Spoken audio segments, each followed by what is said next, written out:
Well, good morning, everybody, and welcome. Welcome. You're locked and loaded right here, rumble.com/LFATV. We are also simulcasting over on YouTube. Thank you very much for watching today. I am your ever so humble, God-fearing host of this show live from America. And my name is Jeremy Harrell. Some of you might know me as the Hip Hop Patriot from my former days. But we are broadcasting live from the Hawkeye state of Iowa. And as always, please let me introduce to you the guy to my left, the guy to my right. Frankie's not here, but Eli is, and he's the most bass producer in the game, so give him some love. Damn Skippy I am. What's going on, Patriots? It's time to hit the rumble button. It's time to hit the share button. It's time to rile up the trolls in the YouTube channel. So let's get to it, baby. It's not a day if you don't give the trolls a way to complain. Scotty in the building. Hey, I want to give a big shout out here to Fins Up. Fins Up is in the building. How are you? Hey, Vicky, Victoria, God bless you. Thank you for sticking around today. Thank you for the news yesterday about one of our very own here. Amanda Collins, Scotty, Big Mama Campbell. Shannon is in the building. How are you, Shannon? Khaki Danny is here. Barb Naylor, Carver Jerry, Boomba. We've got Fun Mom here. G.R. Messick is in the building. And one more here on Rumble before we go over and give some shout-outs on YouTube. Liddy's mom, thank you for watching. Let's go over to YouTube. Let's see what we got going on over here. We've got the Circle Keeper watching. How you doing? Good to see you. Stephen Bryant, Robo is here. Jason is in the building. Thank you very much, you guys, for being here. SG is in the live chat over there. Caroling Christ, and let's see, let's give it to one more. How about Jeff D. and Sheila? Good morning, good morning, good morning. Very, very honored to have you guys all here today. We have a lot of news to go through, especially some big news concerning a federal judge upholding President Trump's, at least for now, upholding President Trump's executive order on tightening the mail-in ballots to keep them away from illegal aliens. So that's a big one. And basically what the judge did was decline to stop it. We'll get into that. Obviously, more redistricting of the maps in different states are being upheld, which is even greater. We've got birthright citizenship and same-day voting getting ready to come down from the Supreme Court. I'm sure we'll hear a ruling on those very shortly as now people are starting to talk about what their expectations are based on oral arguments. We're going to be talking about that. The big news of the day, Jill Biden says that she thinks that her husband, Joe, Captain Corn Pop, is a bad dude. He had a stroke, she says, or at least in her opinion, thought that he might have had a stroke on the debate stage with President Trump. So we've got to talk about that. Obviously, Joe Biden is suing the DOJ and the administration for information that I think the whole country should have based on Joe Biden's, cognitive levels at that time and how he wants to keep these recordings and a lot of this information away from the public because it's going to show that he wasn't in his right mind. It'll also back up President Trump's executive order on his auto pen pardons. So much going on here on this Thursday on LFA TV. If you are tuning in for the first time, or maybe over on YouTube, you are definitely watching for the first time since, us being over there is still new.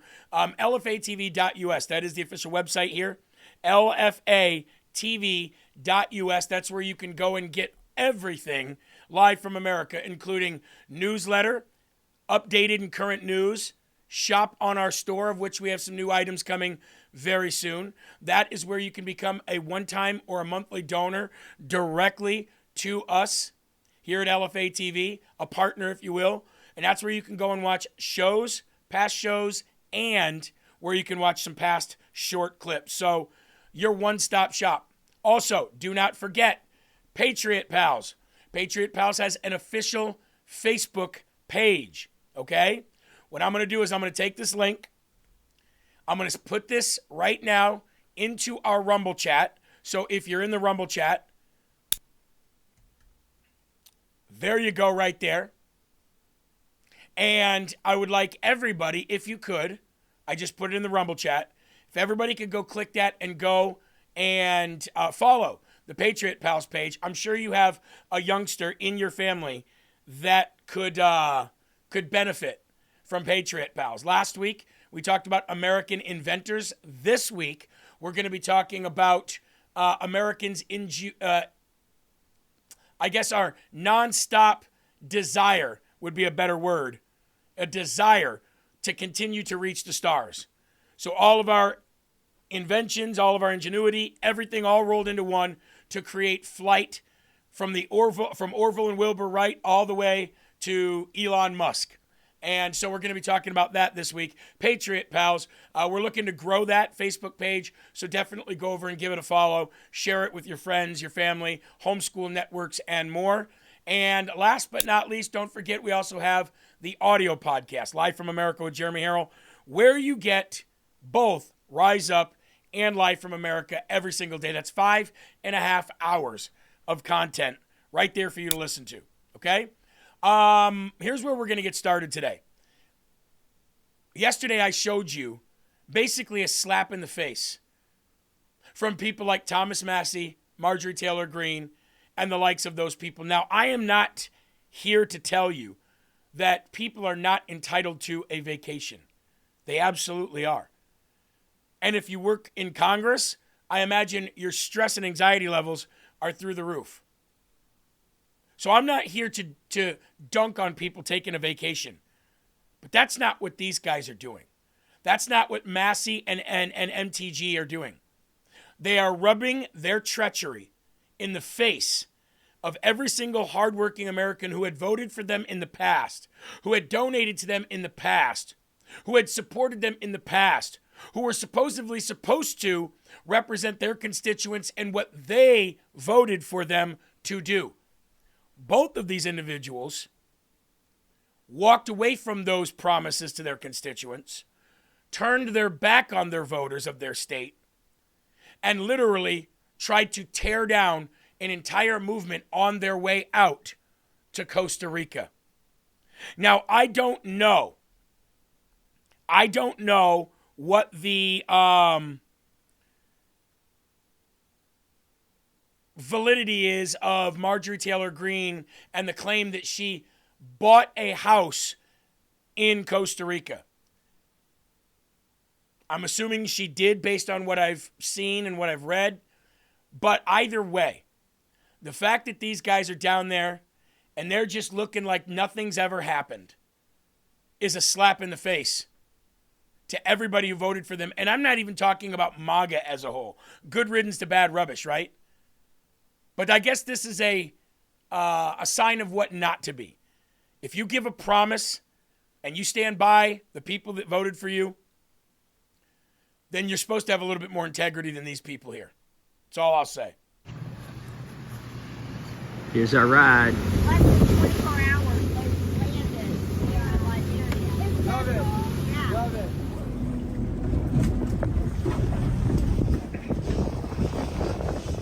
Let me get out of the way. Nice one. Yeah, great deal. Big deal. Real big deal. That's it. Wow. Yeah, that's a great fish. Checks out.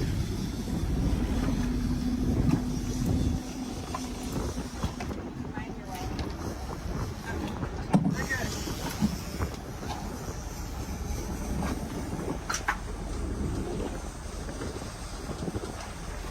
Again, my problem here isn't Never know when people it's going to happen.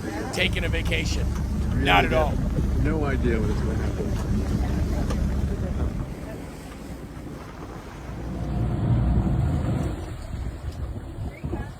It would be like the equivalent of me Whoa.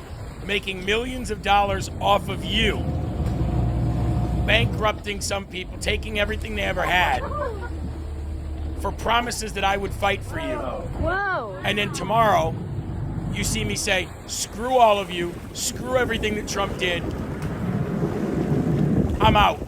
And I quit my show that we all built together, and I go to Costa Rica, and I post videos and just having a blast. That, to me, is what it's the equivalent of. Yeah. I could never do that. I can't understand how people can. No remorse. Look at that. That was awesome. Here we go, Thomas. Yay, we did it.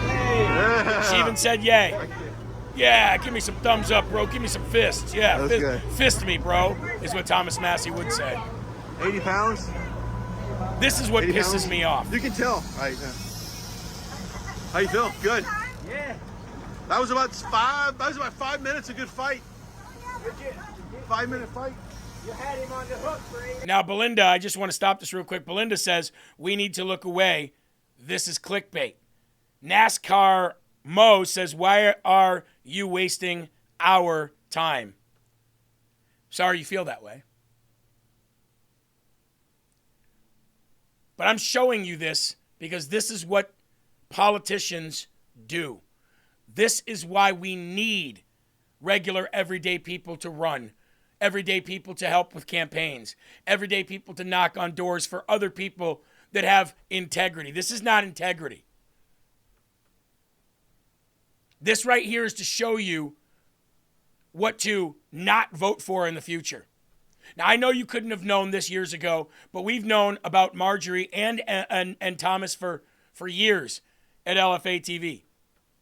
And it's just a kick in the face to a lot of people. That's all. Yeah, he was out. That was great. You troll the ocean for 4 hours and you never know when you might get it. You're the one that said, let's just go a little bit further. You never know. That's why they call it fishing. They don't call it catching. And the other reason I'm showing this is because of this. Like my election.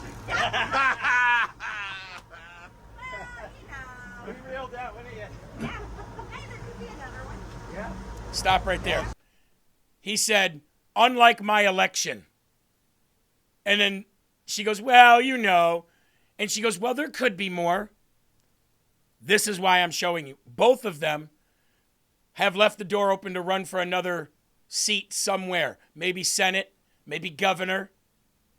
You need to know who these people are because they're not done.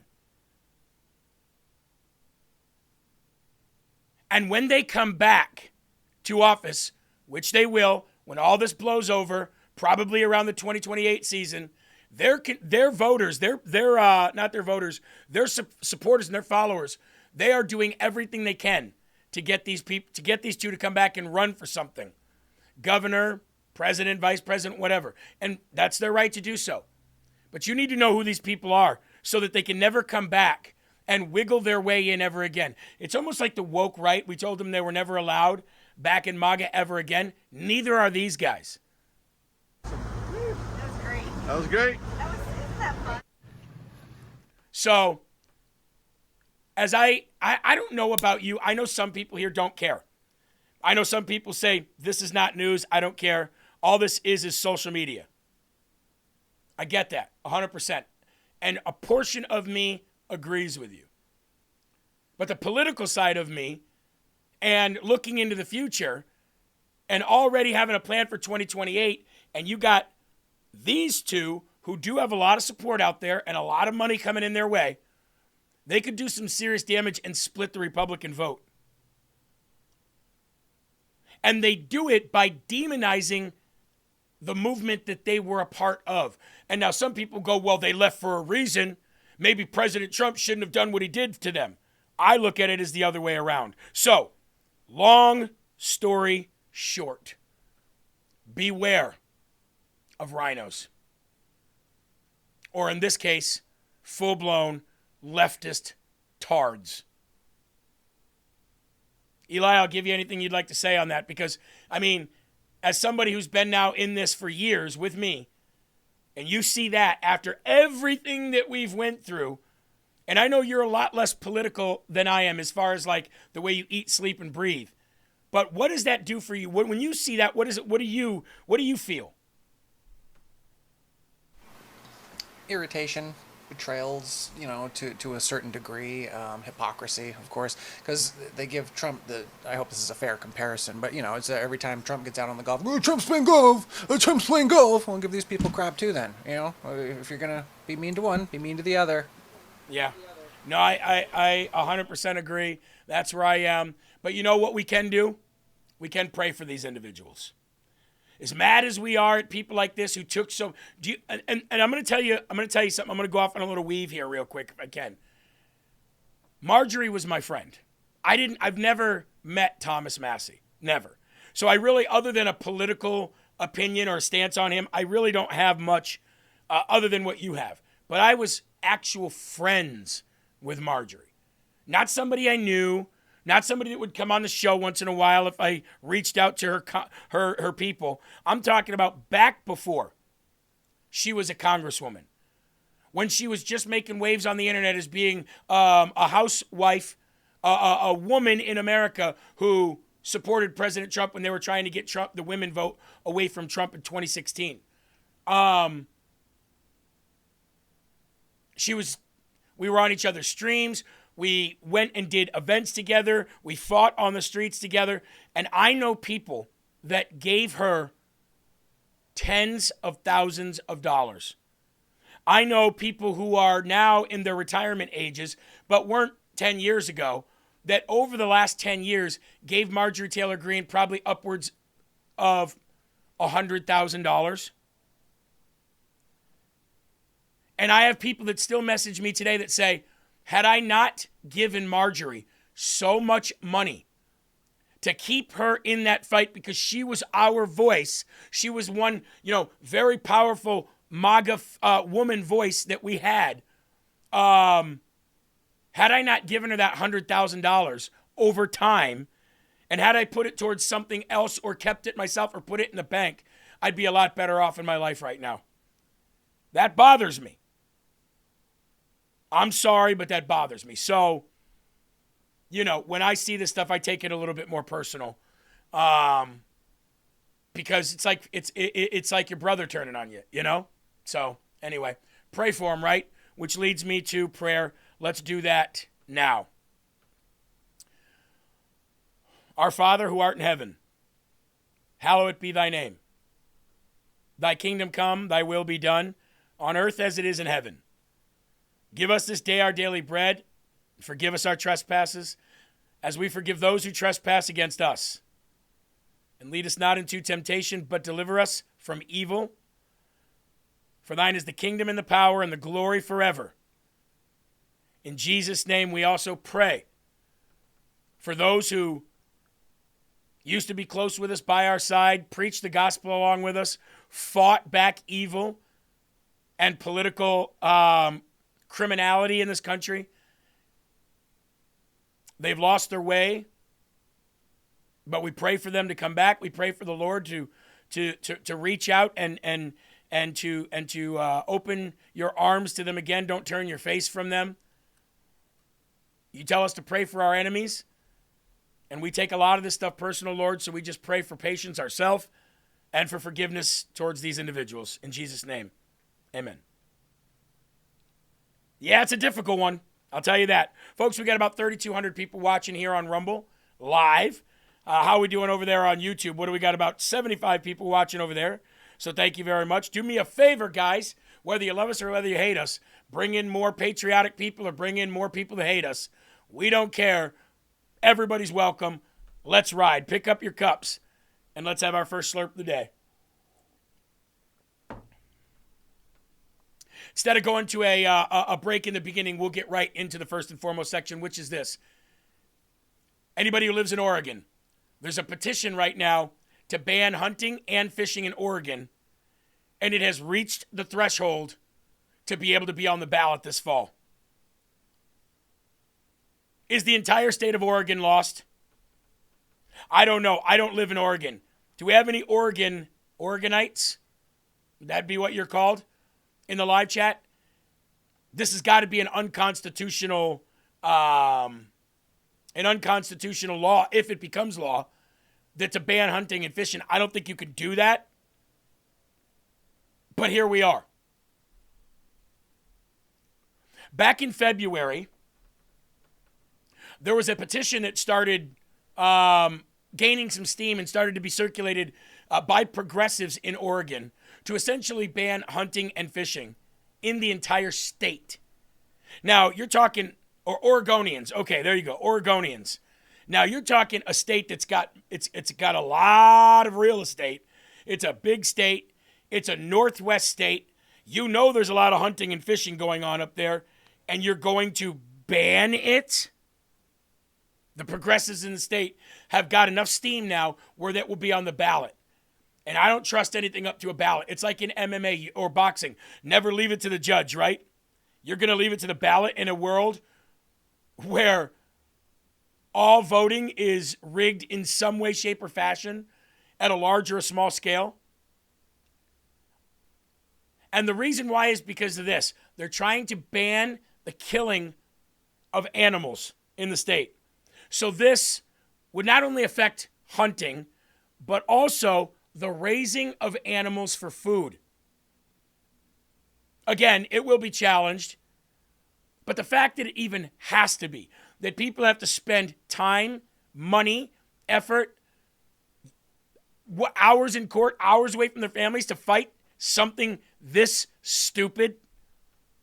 So I can't hunt, I can't fish, and I can't raise my own food with livestock. You know what that tells me? Remember back when the food processing plants were burning up and exploding every week? Remember when trains were derailing every week into our nation's streams, ponds, rivers, and lakes? Eli, you and I covered that more than anybody on the internet. I think we ended up stopping at 240, but every time there was a new train derailment that leaked chemicals into drinking water, or every time there was another food processing plant or a chicken egg plant or farm, anything that it would explode or somehow collapse or be, caught on fire, whatever. I think we counted 240 of them. But my question to you is, Eli, why isn't it happening now? Yes. Excellent question. Actually, it's an even better question now. Because Trump's in control, you would think they would actually start doing it again. So, yeah, excellent question. It's pretty amazing, isn't it? That there was dozens and dozens and dozens and dozens of these things happening all the time. Train derailments were happening every week. I told you back then. Control the food, control the water, control the diseases and the pathogens, control the very air you breathe with their green initiatives everywhere. You literally own the world. Nobody can stop you. You can do population control, whether it's growth or reduction, anytime you want. To me, this is just another attempt not to save animals, not something like Teddy Roosevelt set out to do, to preserve lands and animals. This is to stop you from being able to rely on yourself to eat, to live off grid. I think most states it's even illegal to live off grid nowadays. So here we are. And do you know, if this were to somehow pass, do you know what the next step is going to be? They're going to say that plants are alive and that you cannot harm the plants, as it's got to be some it's going to be some eco issue, or it's a rare bean, or it's a rare potato, and we've got to preserve this. You cannot grow plants, vegetables, because plants are alive and you're killing them. I know that sounds crazy, but they want you to rely on them. 15-minute cities, anyone? Smart cities, anyone? Remember those? It is so that they control everything. You don't have to leave this little 15-mile radius here. You could stay right in this city. We will provide all of your nutrition that you need. check out our state-run grocery stores. Check out our city-run convenience stores. That's right, the bananas have mold and half the shelves are empty.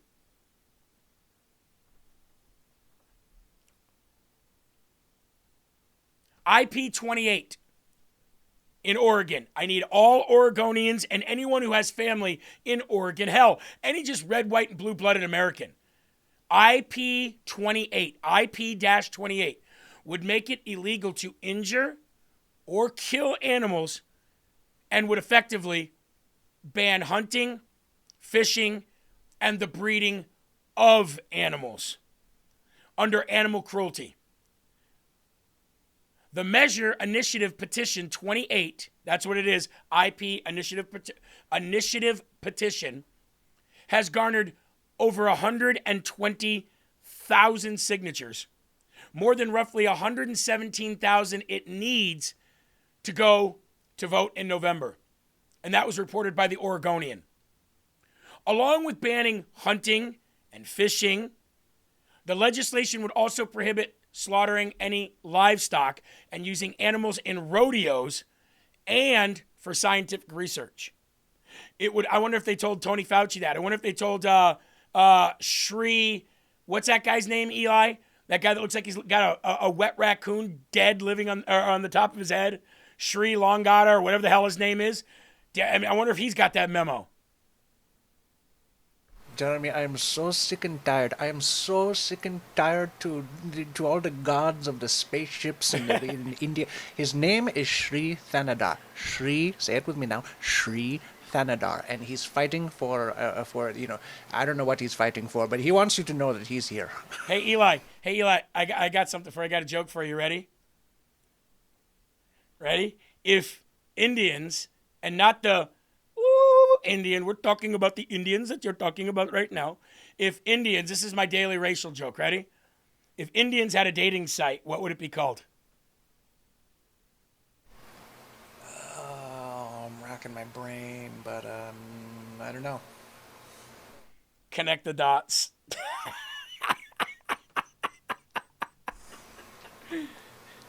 Sign up today and see if we can find a dot for you.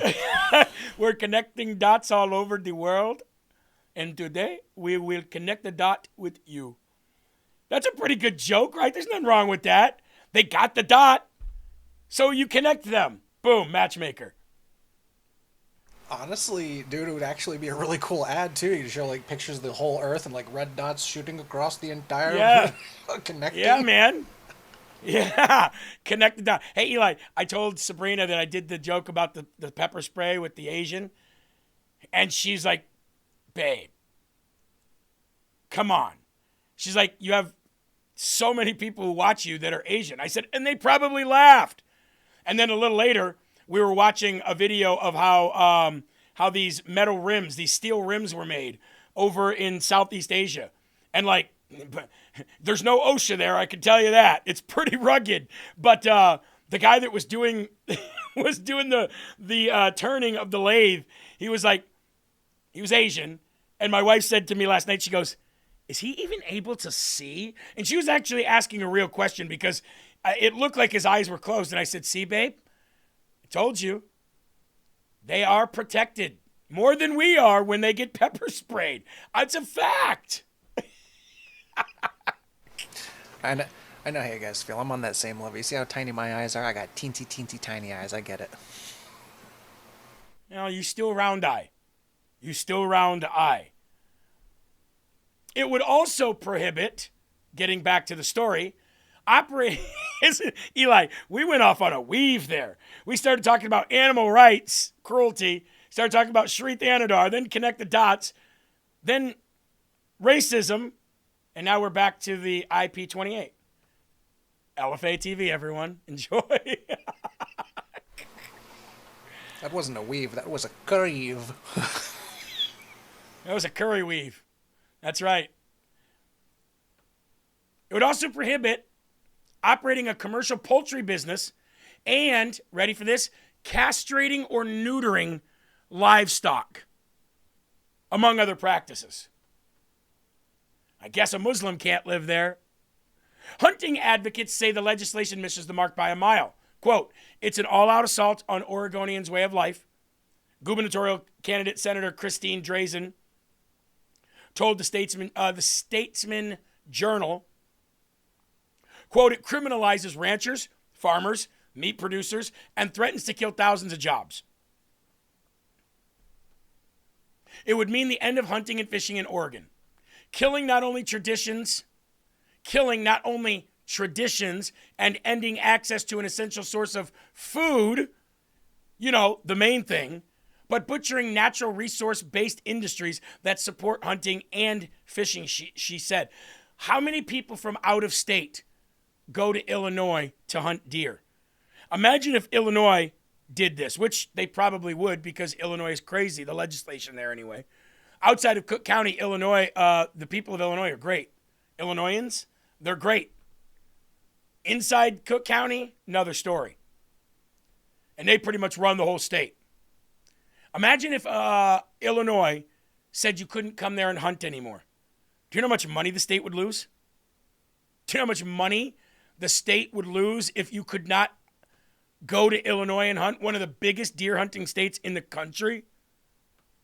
Victoria said, what about Native Americans? Well, they probably would not have to abide by that law because they don't live under the same laws that we do in a lot of cases.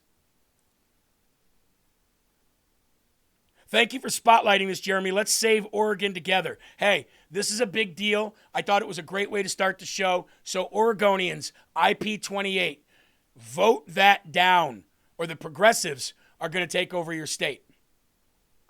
Now, speaking of progressives, my daughter Olivia and my son Jaden are both right now in their civics class doing, they were randomly selected to be in a party. So you're either in the Conservative Party, the Libertarian Party, the Liberal Party, the Progressive Party, the Green Party, like all these different parties under the two major parties. And the assignment here is to, whether you agree with it or don't, to argue on behalf of that party that you've been randomly selected to. Unfortunately, my daughter Olivia gets randomly selected to be in the Progressive Party. So she has to argue on the benefits and the to win. Basically, it's their job to win the mock election. Okay? Yes, they actually teach civics here, Victoria. It is Iowa, a pretty red state, and they still do have that traditional way of teaching and learning. It's actually really great. So my daughter, Olivia, she's doing the thing, and she said, I can't do this. And the teacher's like, what do you mean? She goes, I can't do this. And the teacher said, well, you don't have to believe, to identify with it to do the project. And Olivia said, but I can't do it with fake information, with false information.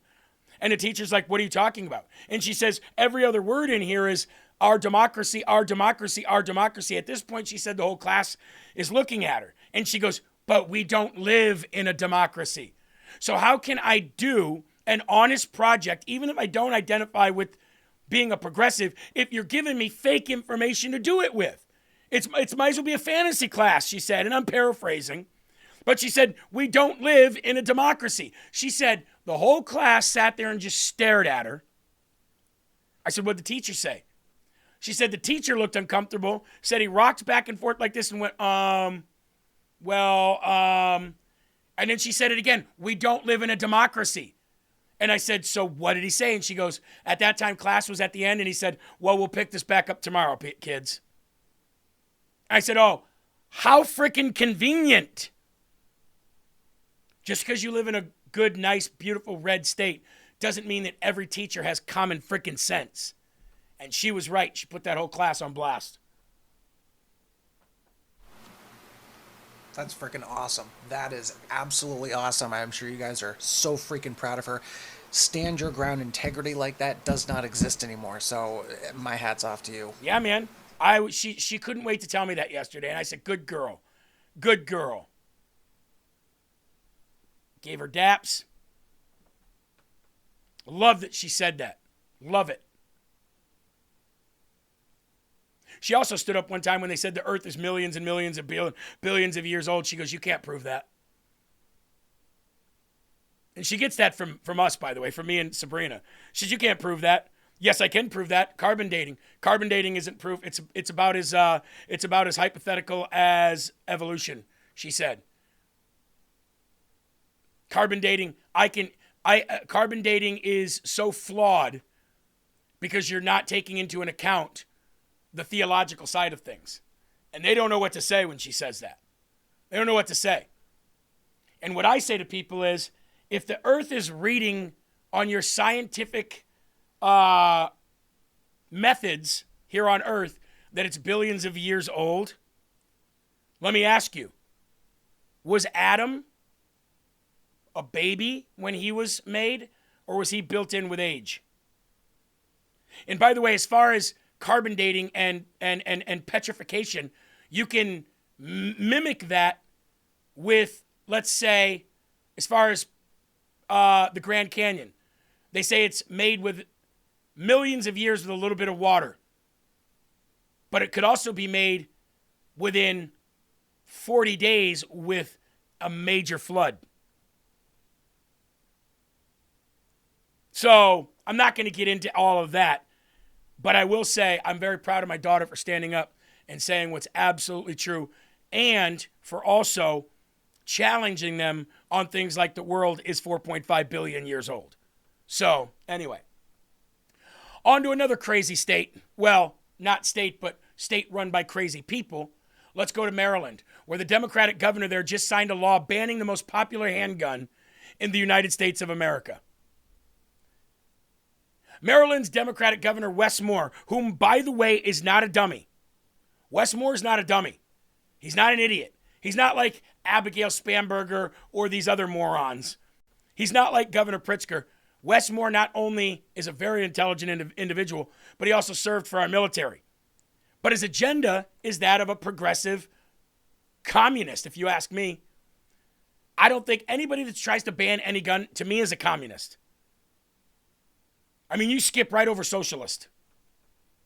He signed a law that would effectively ban Glock pistols, the most popular handgun in the United States of America. If you own a handgun, most generally you either own a Glock or you've had a Glock in your life at one point. But see, Wes Moore is like, and not because of his skin color, but I'm saying it because of his political side, he's a lot like Obama. Barack Obama is not a dumb man. He's not an idiot like AOC. He's a very smart individual. Hillary Clinton is not a dumb woman. Nancy Pelosi is not a dumb woman. These people are very, very cunning, conniving, but they're not stupid. What Moore has done with this new law, however, is a real doozy. Millions of people, including lots of people who live in Maryland, already own these guns. So this new law would make them criminal. Now, the NRA is already suing. But one thing I don't know if you guys know about the NRA. The NRA is the only major organization out there that is consistently fighting for your gun rights in D.C. And I believe they only have 5 million members. Imagine what they'd be able to do if they had 50 million members. We know there's 50 million gun owners in the country. I think everybody should be part of the NRA. My wife and I are. You get some cool perks for it too, though. You get magazines, you get little patches, you get bookmarks, you get all these things all the time. Eli, what you got there, bud? Oh, that would be my official NRA membership card. Yeah, baby. See that? Eli's got his. It's so important to be a member of the NRA, folks. Where do you think they get their money from to sue, to litigate, to fight on your behalf? Carver Jerry says, I'm an NRA member. MJ Randall, I'm a proud member. T. Mitchell, we're members. LRJ says, I'll go join. It's not much money, by the way. It's not much money. David said, don't like Glock guns. Colts, Smith and Western. Smith and Wesson, you mean? Yeah, I love those two. I love them all. Victoria says, Matt is a member of the NRA. Amen. God bless him. J.A. Fish, we belong to the NRA. You see, the more people that belong to the NRA, the more they can fight for us in court, in litigate in Washington, D.C. The NRA along with 2 other gun right organizations, have sued Governor Wes Moore, Attorney General Anthony Brown, and Maryland State Police Acting Superintendent Michael Jackson. Not the hee-hee, not that Michael Jackson. Not the, you want to be starting something, although they are, for what they're calling the Glock ban bill, or the Glock ban law. The lawsuit filed in federal court cites Senate Bill 334, which outlaws the manufacture, the purchase, the selling, the offering for sale, the receiving, or transfer of certain pistols capable of being easily converted to machine gun type weapons. I'd like to thank 1177663 for the $20 donation today, understanding the importance of LFA TV. But this is take your daughter for some ice cream, Jeremy. Let her know that the LFA family is proud of her. Well, guess what we have today, everyone? At 2:30. We have our meeting with the lawyer to adopt her. And if it wasn't for you guys donating the money to do it, we wouldn't have been able to do it. She doesn't know this is happening. Her birthday is in 8 days. And she's going to find out that after all these years of calling me dad, that I get to finally adopt her. So I'm super, super stoked for that. So yes, I'll take her out for ice cream for sure. Thank you so much. The legislation includes several popular handguns, including Glock and Glock-style handguns. Active and retired law enforcement are exempt from the ban. Think about that. If you're retired law enforcement, you're exempt from the ban. But if you're not, then you are not exempt from the ban, which means you will be a criminal. I'm adopting my stepdaughter, Olivia, which is my wife's daughter. But her father stepped out on her years and years ago and is not part of her life anymore. So she's wanted this for a long time, and we're doing it for her birthday. So, yeah, I mean, it won't be done by her birthday, but at least the process will be started for her birthday. So, by the way, folks, we got 3,500 people watching us live right now on Rumble. Over on YouTube, we got, 80 people watching. If you guys could all do us a favor, do us another round of sharing. Reach down and click that thumbs up or that thumbs down. We'd appreciate it. Thank you so very much. So, they will be exempt. Violators could face up to 3 years in jail and $5,000 in fines, or both. The law is expected to start enforcement on or after January 1st, 2027. The NRA, quote, the NRA is not going to stand back and let the governor limit the self-defense options and the constitutional rights of law-abiding citizens across the great state of Maryland. NRA Executive Director John Comerford said. So, a lot of shenanigans going on in these Democratic states as they fight back to keep their lives, to keep their power. Lane says, I look good in this shirt today, Eli. Look at that. I'm getting some compliments. I like to take a good compliment. I like compliments, okay? All right? Nobody knows compliments better than I do. I bet he'd say that too. Nobody can take a compliment like me. Pretty sure I have heard him say things like that. Yeah, pretty much. Pretty much. Excuse me. I'm the best at taking compliments, okay? Fire one off. Go ahead, send one my way. Send it my way. Yep, okay.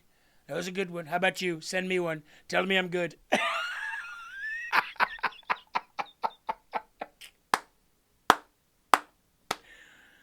Jeremy, hey, my brother, you are who I thought you were. One stand-up MF. One stand-up mofo. Well, thank you, MDUS. And you are too, Mr. Marine. Well, let's go to another crazy left-wing. Try to do anything we can to hang on to our communist power state. Virginia. Here's low IQ Abigail Spanberger, obviously not answering any questions today. Governor, shouldn't all illegal immigrant crime in Virginia be reported to ICE?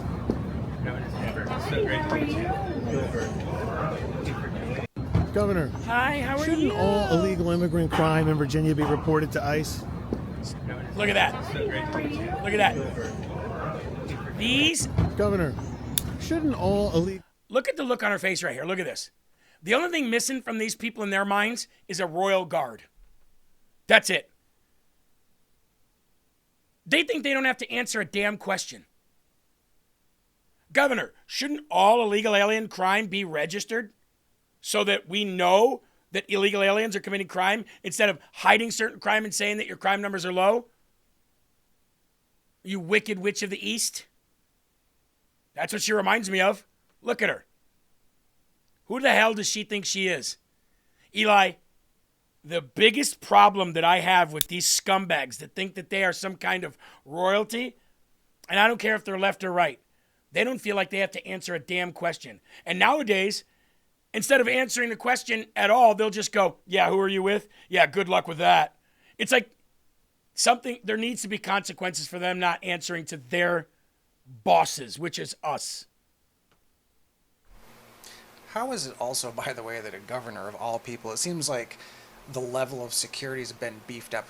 Who is that fat boy Tim U Agent Smith from Avengers behind her with the the wire? Who are you talking to? Oh yeah, we're bringing her in. We're bringing it. That was one of the most pathetic things I've ever just seen. Yeah. Yeah, now I don't know. I know that the President of the United States is required to have security. But I got to be honest with you, Eli, if I was a governor, I don't think I'd want it. I mean, I might have a team of people if things were to get out of control, but they wouldn't be surrounding me, walking with me everywhere I go. And if some loser came up and said, hey, asshole, Trump supporter, you really think that ICE is going to be like, yes, I do. Yes, I do. And thank you for your vote. What's the matter? You going to cry? Honestly, I'm sick and tired of how overblown this security crap has gotten. I would think, if anything, you get one person, and you gotta pay for that out of your pocket. You're a public servant. It's no different than going and applying it for a job at a coffee shop or a construction job. It's a job in America. Just because you put on a suit and go for the state or your country or something, it's still just a job. It's just a job. Yeah. Yep, no, but once they get it, they feel like they're going to be in power forever. I mean, look at Marjorie and Massie. I don't think it's clicked to them yet that they have been rejected from politics forever. They probably think that they're entitled to come back after they've, escaped some taxes and been tax exempt down in Costa Rica for a bit. They think they can come back and just run for office again after this all blows over, but it's not going to happen. We won't let it. We'll stand here in their way. I personally will stand in her way.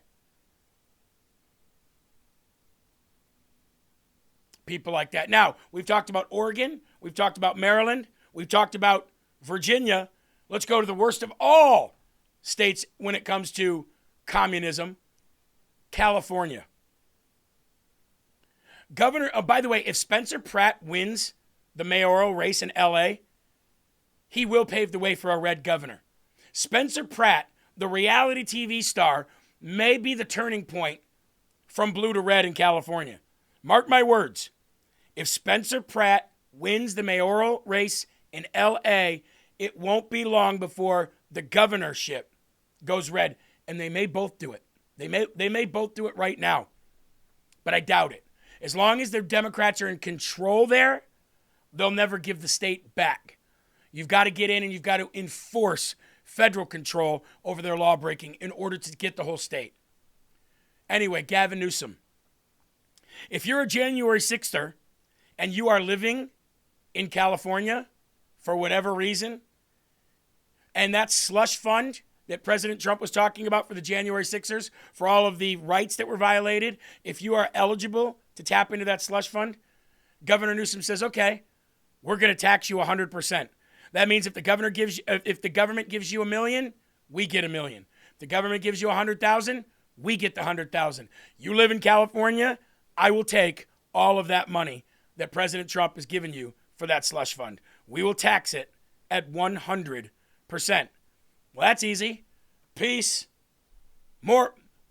Great way to drive out more people, especially when I get to the story here about how illegal aliens aren't going to be voting, at least by mail-in ballot anyway. We know that for sure.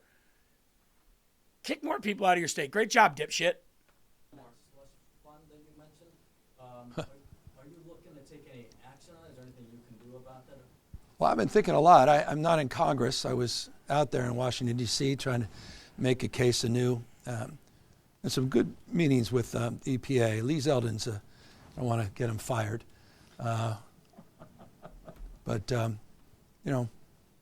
his team's working hard to see what we can do to help the victims of last year's fires in Los Angeles. And, so I was up there around the time when legislative leaders were all,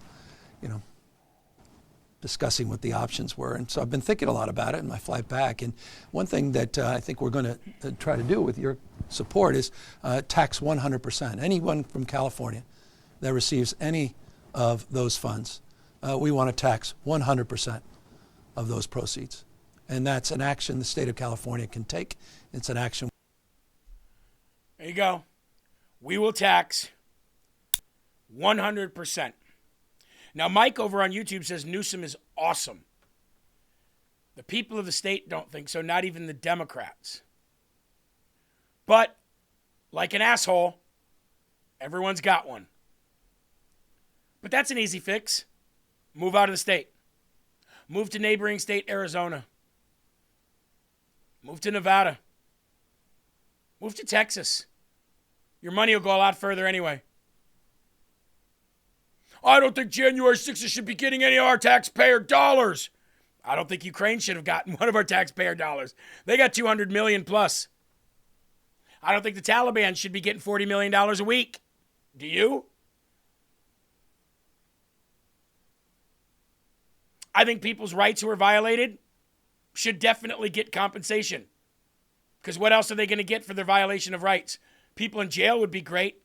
But why not give them what they really deserve? They spent 4 years in prison when 90% of them should not. Now, the 10% that did get violent, that did hurt people, and it wasn't self-defense, that did bust and break things, absolutely, give it to them. Give them the prison sentence. They deserve it. Whatever. I'll go with that one. I still think they were coerced to do it, but still, 90% of the people that were in jail should have never, ever gotten that kind of a punishment.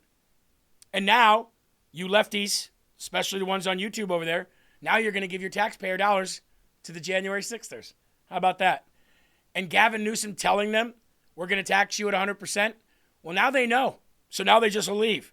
And nobody's getting that money except for them. Good on them. I hope the January 6ers get all the money they can.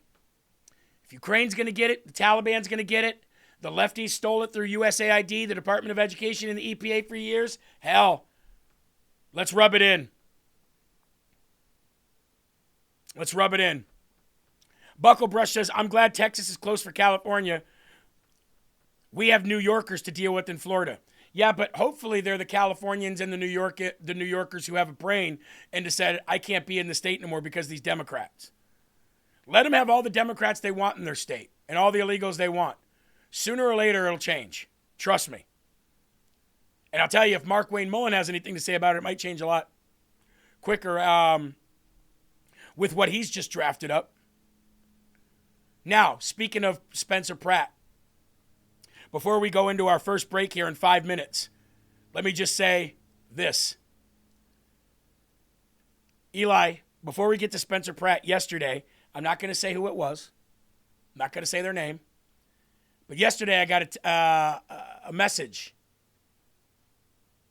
And that message said, I thought you guys were joking over the last few weeks when you said that people were going to California to vote. She goes, but now I know it's real because a bunch of us just went and did it. And she said, and they didn't ask for anything. There were no cameras. There's no record of it. They didn't ask for anything. And I was like, so how could they ever ever trace it back to you. They can't. So like I said, sooner or later, these douchebags' own rules and laws are going to come back and bite them the same way that we did when we made it too big to rig and engaged in all of the early voting, all of the mail-in balloting, all of the ballot harvesting. If we're going to have those rules, we can play by them too, and we destroyed you. You might say, you didn't destroy us. What do you call winning all three houses, winning the popular vote, and winning the Electoral College, and going 100% on your endorsements since? What do you call that? I don't call that losing. I call that winning.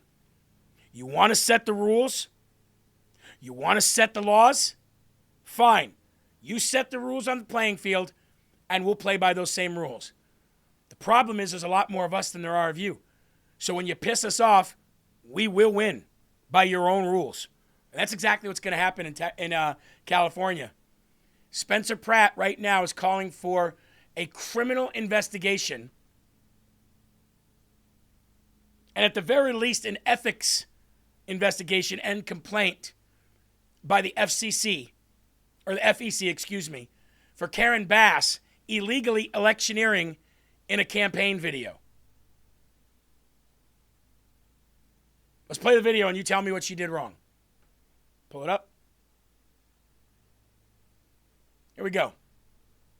Holy moly. My husband. Not an ad. Here we go. Hey! Hello, everybody! All right, we're on the countdown! On the countdown, just one more week! One more week! Let me just thank you so much for all of your support. I know you have been walking precincts, you've been making phone calls, you've been over there at the headquarters, because we're gonna bring this to home base and win, right? I even have the babies on my side. Babies for Bass. All right. You're never too young. Hi, Joy. Breaking election rules right now. Thank you. Babies for Bass. Yeah, I'm sure she wrote that too. I'm sure her liberal dumbass parents didn't write that. See that? One vote, Karen.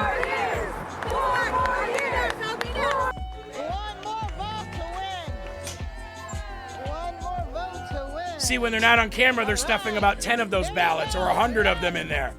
But that's not election rigging or theft. Well, I have to say that you should vote today. Fill out your ballot, hand it to your postal worker, or come to a voting box like this. We have a few days left in this election, and we are going to take it to victory. Spencer Pratt is calling for an investigation into her. For what reason? You can't be doing that where you were doing it, not as a candidate. In the complaint, Spencer Pratt's attorney, Peter McNulty, blasted Bass for flagrantly violating the state of California and the city of Los Angeles' election laws by engaging in illegal electioneering. According to California state law, election engineering is the visible display or audible dissemination of information that advocates for or against any candidate or measure on the ballot within 100 feet limit specified in the subdivision. This includes obstructing access to, loitering near, or disseminating visible or audio electioneering information at vote-by-mail drop boxes. The city of Los Angeles has a very similar law on the books. So she's violating both state and city law. This complaint comes after Bass made a campaign video allegedly soliciting votes with supporters holding signs within 100 feet of a drop box, which McNulty describes as blatant electioneering, directly near a polling place or a drop box location. So, it's funny. Democrats film themselves breaking the law, and they get applauded for it. Republicans film themselves defending themselves and go to prison for it.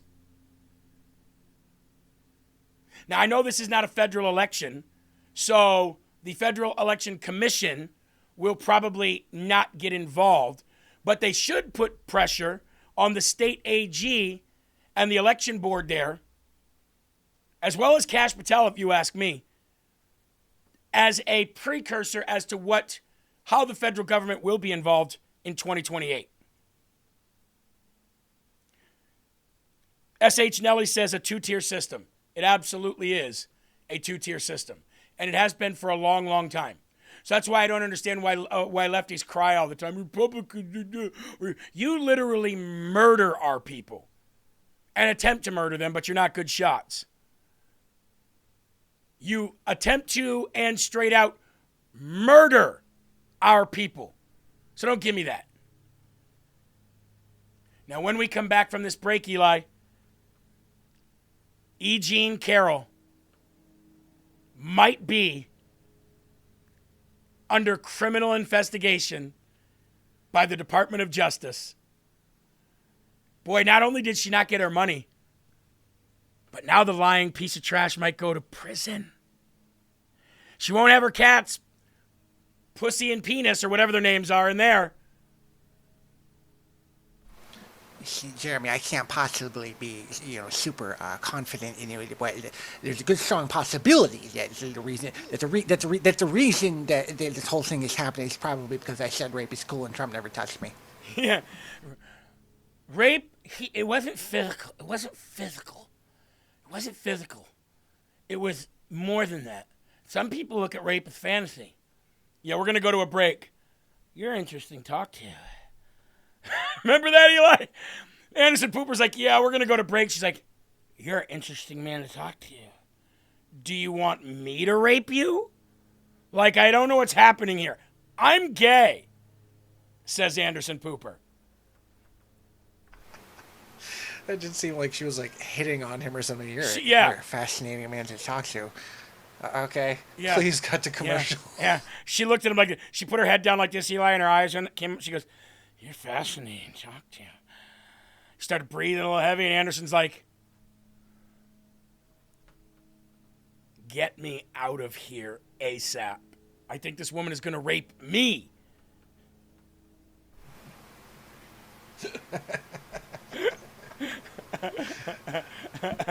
I think she's going to rape me. Anyway, guys, look, I know that Memorial Day weekend is over. But that's just the start of grilling season. Guess who's back? Guess who's back? Back again. Chicago steak. Tell your friends. Hey, if your dad or your husband or your son, but with Father's Day coming up, this is the Father's Day special. If your dad is hard to shop for, and you're overthinking it, why don't you just go to Chicago Steak Company at My Chicago Steak and get your dad something from there? Premium steaks worth throwing on that grill for Father's Day. Trust me, he will tell the difference between that and Walmart steak. Chicago Steak Company makes a great gift. You're not guessing his shirt size. You're not wondering if he needs this tool or that tool, or does he already have it or not. You're not buying another gadget or hoping for a novelty gift. You're giving him steaks, succulent steaks, where you can still kill cows and eat them here in America. You're giving him steaks to grill, premium steaks to grill on Father's Day that the whole family can sit down and enjoy. All you have to do is use the promo code LFA on qualified orders of $179 or more. Okay? And remember, you get a big package. You get steaks, you get burgers, you get ribeyes, you get it all. On qualified $179 or more, Chicago Steak Company is going to add in the best Grillin' Dad's apron. So look at this apron right here. Check this out. Best Grillin' Dad. You get that apron. You get 16 free 6-ounce premium Angus steak burgers. You get the signature steak seasoning, and you get free shipping and handling and a $25 account credit after the package ships. That's currently framed as a $225 value. All right? So check that out, folks. Go to, let's throw the, on the lower third there, the actual address. There it is. Here's the big Chicago Steak Company giveaway. www.mychicagosteak.com/LFA. Use the promo code LFA at checkout, and you're going to be able to get one of these best value deals here, and you're going to get all that free stuff that we just talked about. So you either get this one for $179, this one for $199, or this one for $259, but you get all the free meat and you get the best Grillin' Dad. Talk about an awesome Father's Day gift. mychicagosteak.com/LFA.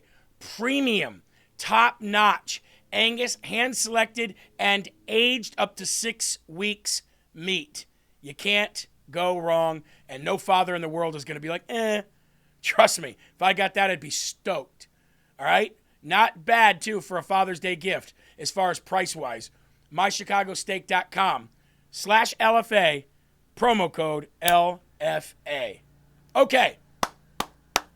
Big shout out to them. By the way, the guy Matt over at Chicago Steak Company, he's awesome, good guy, conservative, loves Trump. I had a great conversation with him last week. I reached out to him. I said, hey, Father's Day's coming up. Let's do a deal here. Let's work together and do a deal here. Maggie said you should start selling Eli Signature cigars. I would buy a few of those. There you go, Eli. There you go. Dang, let's go. Could have Damn Skippy written down the side of them. There you go. Damn Skippy cigars. Would you like to have a cigar today? Damn Skippy, I would. And I'm off to the drawing boards. Well, it's just draw a dog rocket and write Damn Skippy on the side. You're done. Drawing over. Drawing over. You don't know me. You don't know my artistic talents. All right. The Department of Justice launches a criminal investigation into Trump rape accuser E. Jean Carroll. In 2019, E. Jean Carroll, who I'd still believe is Nancy Pelosi in a blonde wig. I've never seen the two of them in the same room at the same time. It's the whole Bruce Wayne Batman theory. I am still believing that Nancy Pelosi is E. Jean Carroll. However, in 2019, she alleged that Donald Trump raped her in a Bergdorf Goodman dressing room in the 1990s. But she could not name the date nor even the year that this allegedly took place. Carroll previously said rape is sexy and rape is a fantasy when she was on Anderson Pooper's show. Let's go back. Let's go back and watch the rape is fantasy. But I think most people think of rape as it is a violent assault. It is not. I think most people think of rape as being sexy. Mm. Yeah. Wow. Let's take a short break. Think of the fantasies. Mm. We're going to take a quick break. If you can stick around, we'll talk more on the other side. You're fascinating to talk to.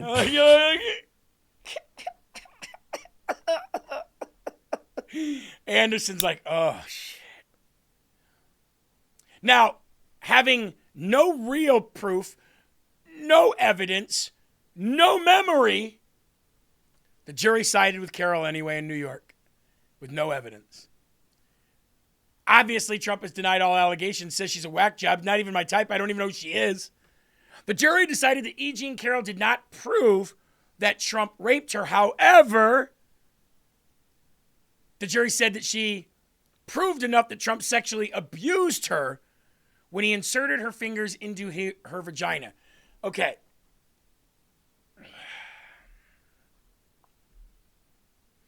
If I go out and forcefully insert anything of mine into anything of a woman's unwantingly, that is a criminal offense. Period. He mentally raped me. If I go and I put my finger, my toe, my member, or anything else of mine in anything of yours and you do not want that, I'm going to jail. I will not pass go. I will not collect $200. So riddle me this, lefties. The jury said, well, you didn't prove that he raped you, but since he put his fingers in you unwantingly, we'll let you sue him for money. That's where we are. That's where we are.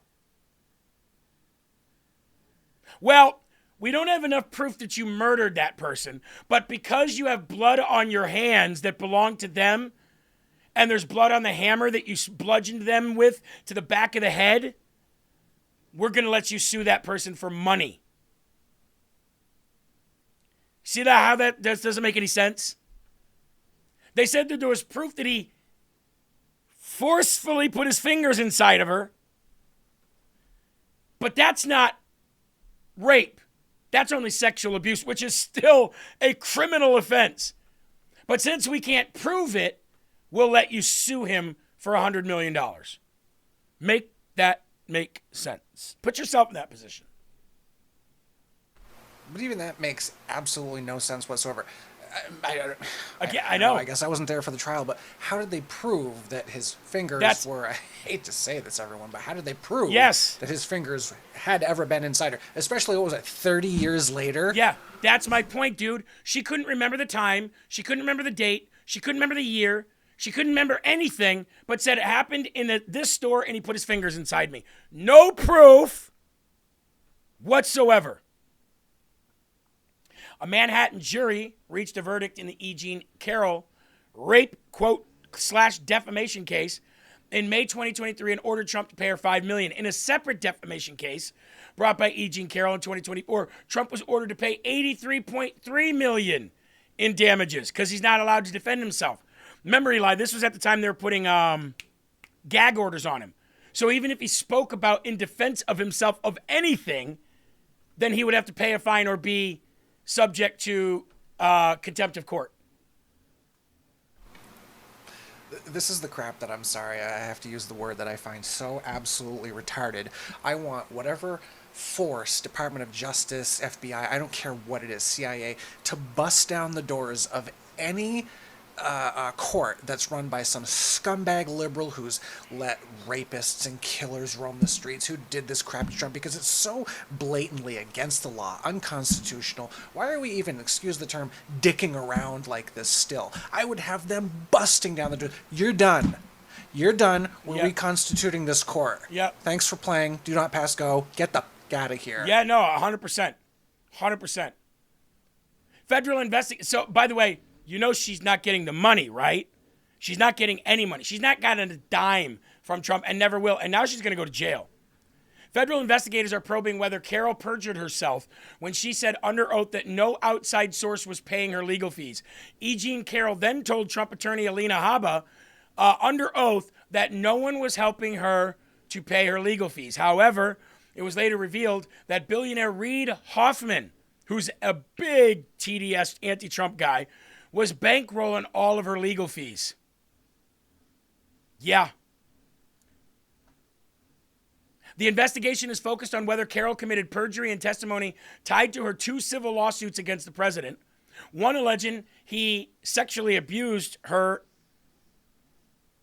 in a New York department store in the mid-90s, and a second for defaming her when in 2019 he repeatedly denied the assault. That's defaming. I didn't do that. $100 million. Wait a minute. Hold on. She said I raped her. Yeah, you did. Well, no, I didn't. Nope, can't say that. You can't say you didn't rape her. We know you did. Okay, show me the proof. We don't have proof, but we know you did. But I didn't do it. There's another defamation case. No, I'm telling you, she's lying. I did not touch this woman, and you can't prove that I did. And if you can't prove that I did, then you need to shut, you know. Too bad. There's another defamation case. What are we up to now? 100 million? Keep defending yourself, sir. We'll see what happens. Prosecutors' theories hinge on a 2022 deposition stating by Carroll that she received no outside funding for her lawsuit, though it was later revealed that billionaire Reid Hoffman had paid her legal fees and expenses. So, you want to play stupid games, you're going to win stupid prizes. And I would bet you that once you get her in there for that, she will then say, none of this happened. I didn't want any of this. I was made to do this. I was put up and I was promised by the mainstream media and by everybody else that if I did this, that I would get paid, that I would win. They changed the laws and everything for me to go after you. And you're still lost. Uh-oh. Oops. Is focused on whether Carroll committed perjury during her 2 civil lawsuits against the president. Paula Reed is breaking the story, and she's out front. And Paula, what else are you learning about this? I mean, there was obviously a verdict here. That's right. And here, Aaron, this is the latest move by the Justice Department to take action against one of President Trump's long-standing foes. Our sources tell us that this investigation is focused on a 2022 deposition that Carroll gave, where she said that she had not received any outside funding. Now, her lawyers later told the judge that she had, in fact, received funding for legal fees and expenses from billionaire Reid Hoffman. The judge overseeing this case ultimately... The investigation now is focused on... And you know CNN is not happy with that, right? You know CNN is very, very, very upset that their cash cow that they put up on a pedestal for so long, and when I say cash cow, I mean she had so much, there was so much political capital in destroying President Trump and her. They loved her. They put her on everything. See what this clip is here. Breaking news moments ago, the Department of Justice has launched a criminal investigation into E. Jean Carroll. She accused President Trump of sexual assault. The investigation is allegedly centered around whether Carroll committed perjury during her civil lawsuit against the president. She was eventually awarded a $5 million judgment. Acting Attorney General Todd Blanche has recused himself from the investigation, given his past representation of Trump in the matter. See, and that's another thing I hate. That's another bullshit thing I hate. Todd Blanche has reportedly recused himself from the matter. Why? Why? Why? You think it's not a legal matter? You don't have to do that. There's not a law that says you have to recuse yourself. Todd Blanche, why are you recusing yourself? Now somebody will say because then when it's all said and done, somebody can't say that he had bias towards her because he was the president's lawyer. Tough titty, said the kitty, but the milk tastes good. Who cares? Who cares what people say? Go after her. Smash her. Then go after Alvin Bragg. Then go after Letitia James again. Then go after Tanya Chutkin. Then go after Judge Engoron and his dumbass retarded daughter. No holds barred. Somebody said, why is that breaking news?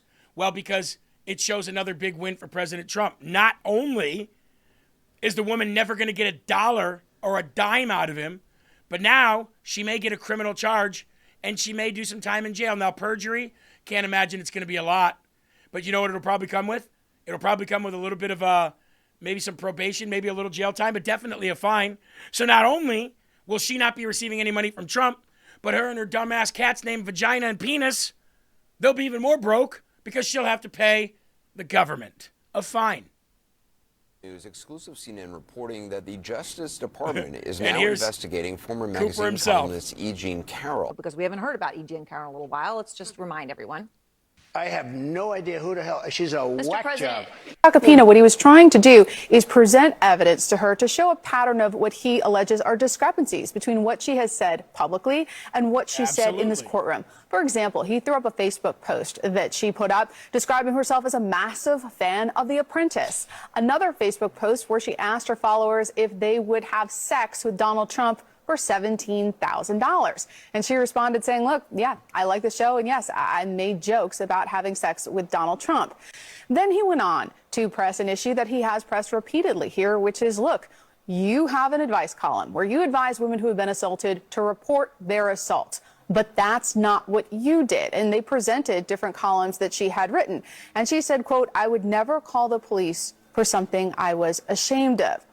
And they also tried to draw discrepancies between how she describes her life in interviews as being, quote, fabulous, but then talked about how much she was suffering here in court. And she said, I don't want anybody to know that I suffer. Now, arguably, the whole trial is riding on her testimony and Joe Tacopina's ability to undermine the credibility of her story. Now, another piece of the testimony today was when they were looking at, they pointed to an episode of Law and Order, you know, this television show we all know from 2012. Stop right here. What you're about to hear is, it sounds like her and Reid Hoffman and whoever else put her up to all this, who will probably be the subject of lawsuits later on, defamation lawsuits of their own that they're going to have to answer for from President Donald J. Trump, because they're going to get this tongue-tied, you know, Nancy Pelosi sounding scumbag in a room, and they're going to say, we're about to come down on you with all of everything that we can. And she's going to go, they put me up to it. And more than likely, they're going to be able to end up being sued later on. But what you're about to hear right here is that it sounds like she recreated all of this from an episode of Law and Order. And it would make sense. It would make sense. When you think about the psyche of Reid Hoffman and E. Jean Carroll, it would absolutely make sense that they just got an episode of Law and Order. In that episode, there was a reference to a rape in the lingerie department at Bergdorf Goodman's, the exact same allegation that Carroll made some 7 years later. So Tacopina asking her about this, and Carroll said she never saw the episode. When her lawyers asked her, he asked her point blank, did you make up this accusation based on the television show? Carroll said no. It happened so long ago, and she only went public with it in 2019. So, you know, that's a big gap here. There's not the physical evidence. There's no credit card receipts. There's no surveillance video. There's no phone records that anyone has suggested they're going to enter into evidence. He was going through some of her behavior and essentially asking her to explain, for someone who was so traumatized, why did she continue doing certain things? One of them, continuing to shop at Bergdorf Goodman. They showed receipts showing that she had been to the department store more than 20 times after the alleged assault, where she spent tens of thousands of dollars. They also pointed to some Facebook posts of hers in which she was saying she was a big fan of The Apprentice, the television reality show that starred former President Trump. Now, Carroll said that she was interested in it for the competitive spirit between the aspiring entrepreneurs, and she said she stopped watching at the end of each episode where Trump did the "you're fired" piece of it. And we begin tonight with breaking news, exclusive CNN. So, I have a feeling that little by little, bit by bit, all these people that use and weaponize the government, state, federal, local, to go after Trump, they're all going to get theirs. Every single one of them. And that's another thing. She can't ever prove that she was ever in his presence. There's never any proof or evidence that the two of these people were ever in the same room. You understand what's happening here? This woman got awarded by an anti-Trump jury in New York money for nothing. For the Me Too movement. Believe every woman, always, all the time. Sounds like she's going to get hers. Moving right along. Let's move in now and talk about elections, shall we? A North Carolina court rules that the Democratic State Board violated the state constitution by allowing never residents to vote in federal elections. But there's no cheating in elections. And illegals aren't voting. Somebody said recess appointments. Shannon, we would be able to, but guess who just blocked that from happening? Somebody that you probably even like. One of our own, Josh Hawley. Josh Hawley just kept us in session, pro forma session, by gaveling in a quick few-minute session just to stay in session. This is how they do that. This is how they get out. This is how they get away from it. And Josh Hawley did it. I'm telling you, man, I like Josh Hawley. But to be part of this kind of trash, to be part of this kind of undermining, when we know you're not in session, but you have a few people stay back just to keep us in session, that's some shit stuff right there. That's shit move right there. And now Josh Hawley's on my shit list too. And we'll primary his ass too. I'm just so sick of these losers. Well, I'm not the Senate Majority Leader, so no. And you don't have to engage in his shenanigans either.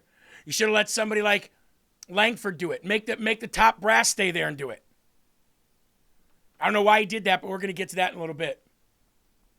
The Republican committee is celebrating a major victory for clean elections after Wake County Superior Court judge ruled that North Carolina's State Board of Elections violated the state's constitution by letting people who never lived in the Tar Heel state cast ballots in federal elections. Good. Are they going to go to frickin' prison? Special Superior Court Judge Hoyt Tessiner sided with the RNC and the North Carolina Republican Party this week, slamming the door on a loophole the previous Democrat-controlled elections board tried to keep open even after the high courts already shut it down for the state races. And this is coming from the Carolina Journal.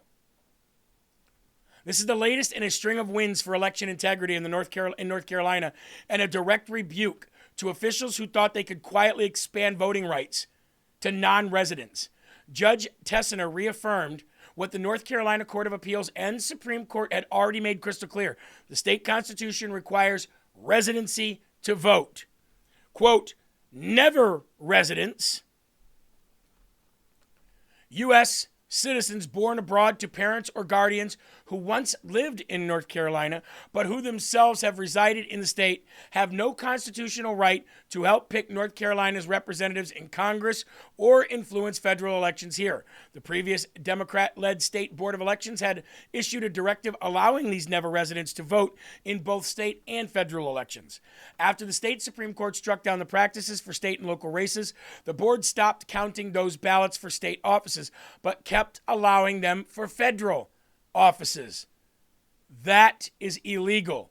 So we shut that down, and that's even more of a win for us in the way of election integrity.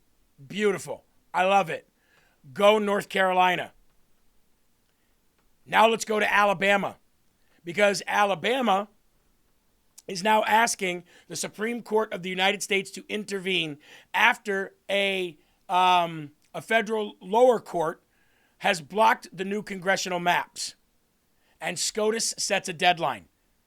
Look, we already know they're going to rule with the maps. But Democrats do something that Republicans rarely do. They keep fighting no matter what. And they'll keep fighting until the Supreme Court says no, and then they'll find another way to fight after that. But the maps are going to stay. But I'll get to the story. Alabama's request to toss out its racist, gerrymandered congressional map comes after the Supreme Court already last month declared Louisiana's newly drawn congressional map an unconstitutional gerrymander. Earlier this week, a 3-judge panel ruled that Alabama's new congressional map violated the Constitution's 14th Amendment. Alabama state officials asked the Supreme Court to overturn the lower court's decision. Supreme Court set a Monday 4 p.m. Eastern Time deadline for the civil rights attorneys to respond. The U.S. Supreme Court, like I said, previously cleared the way for Alabama to throw out its current rigged congressional map, and there's no way they're going to rule against what they've already ruled. So those maps will stand. And Alabama will now vote, not based on race, but based on merit. You know, like MLK wanted, right? Not based on the color of the skin, but the content of the character. That is why we say down with DEI. Didn't earn it. Let's go to the show me state of Missouri. Just in, and this was about 16 hours ago, the Missouri Supreme Court just upheld the state's new 7-1 congressional district map, allowing it to go into effect for the 2026 midterm elections. This is just another seat lost for Democrats. And this is where the GOP, the Republican Party under President Trump is finally fighting, is in the congressional map realm. And we always needed that. Unfortunately, Indiana and South Carolina let us down, but don't worry, those losers will be gone, and we'll elect new people who will put it into effect. Maybe not by midterm, but definitely by 2028. And it's not looking good for the Democrats in 2028 at all. It's especially not looking good for them in the presidential election. Why? The same reason why the courts are upholding these congressional maps, changing within the 10-year time frame because of all these states are getting rapidly getting large amounts of new residents. That's why. Into account the population mid-2025. Look at this. The biggest population growth this decade, all 5 of the states that Donald John Trump won in 2024. Texas, Florida, North Carolina, Georgia, and of course the great state of Arizona, where I spent my New Year's Eve. I love those folks out in Prescott, Arizona. These were the biggest gainers in terms of population compared to the 2020 census. Now, it's not just a red state boom. This is what we're looking at. We're looking at a red state boom here, but it is not just a red state boom. We're also looking at what I would dare call a blue state depression, because who are the people? Who and where are the people moving from into the red states? Well, they're blue states. They're blue states. Take a look here. The lowest domestic net migration this decade. All 5 of the states that were won by Kamala Harris in 2024. Look at this. California, Harris's home state. New York, where I'm coming from right now, of course. Illinois, New Jersey, and of course the great Commonwealth of Massachusetts, which is a bastion of blue liberalism. These are the states that folks in the United States are moving away from and into the red states, which is propelling a red state boom. Now, this is interesting, right? But it could also have major political ramifications if it holds for 2030, the next census. Because take a look here. If, in fact, the 2025 population shifts hold for the 2030 census, look at this. Look at the House seat shifts by state. Remember, of course, we apportion the number of House seats depending on the population in each state. If, in fact, the 2025 population shifts hold for 2030, states that Kamala Harris won, they would lose 7 seats in the United States House of Representatives. The states that Donald Trump won in 2024, they would gain 7 seats. Now, this isn't just about the House of Representatives, right? It's also about the Electoral College, because the number of electoral votes that each state gets is equal to the number of senators. Each state, of course, has 2, plus the number of House seats that they have. So what would this mean for the House of Representatives? Well, if you remember back in 2024, right, it was all about, we were talking about the blue wall. If Kamala Harris could win the baseline Democratic states and then add in the blue wall states of Michigan, the Commonwealth of Pennsylvania, and Wisconsin, she would get to 270 electoral votes. But if all of a sudden we, in fact, have applying the 2025 estimates, the population estimates, to the Electoral College, the blue states plus the blue wall of Michigan, Pennsylvania, and Wisconsin would no longer be enough. Under the current estimates, you get to exactly 270 electoral votes, the minimum needed to win the Electoral College. If, in fact, you apply the 2025 estimates, look at that. You would only get to 263 electoral votes if you were a Democrat, which would mean a Republican victory. Take into account the population mid-20. It's not only the Save America Act that we will pass. That Save America Act will be passed prior to the presidency. Absolutely. Doesn't look like Thune was going to pass it this year, but don't worry. We got plans for that. So you add in the Save America Act. You add in, let's say hypothetically, the ruling from the Supreme Court that we absolutely expect same-day voting. We don't know how they are going to rule on the birthright citizenship thing yet. But we know we highly expect them to rule that voting is one day. You cannot get any ballots or count any votes after midnight on that day. You got the Save America Act that says you must show proof of citizenship to vote. You've got major census numbers decline for blue states and uptick in the red states. And you have the redistricting. And we're going to continue to deport illegal aliens, and no more illegal aliens are coming in from now until then. How does that spell a Democrat win ever for anything? It doesn't. They can't win. If all that goes through, they can't win. And the reason why they can't win is because A, they won't be able to have the power to cheat, and B, they don't have the ideas to win fairly. They have a 20% approval rating, the Democratic Party. They have no money now that they're not getting money through USAID and an endless cash flow from taxpayers. They have no ideas, and they have no movement. There's no excitement behind them. People aren't flocking to Democrats to vote for Democrats, and those that are only doing it to not vote for Trump. That's not a good winning recipe. That's not a good strategy. Vote for me because you don't like the other guy. That works here and there, but not as a party-wide, movement going into a presidential election. It doesn't work. So I'd like to thank all of you for your hard work over these last 4 years to get us here, because now we're finally here. We're literally at the precipice of making it so that unless Democrats win fairly, they'll never win another election ever again. We're right there. And the only hurdle in our way to making sure that that's the case is John Thune. So what do? You get rid of John Thune. And that's exactly what we're going to do, one way or another. If it's not by the midterms, it'll be by the presidential election. We'll get rid of that scumbag, one way or another. The party might get rid of him anyway if he keeps losing rhino establishment corrupt individuals like Cassidy and Cornyn and the rest. Gotcha 6 says, you bet they still have a cash flow. It needs to be weeded out and destroyed, but not by much. They're negative $3 million. They're in the hole.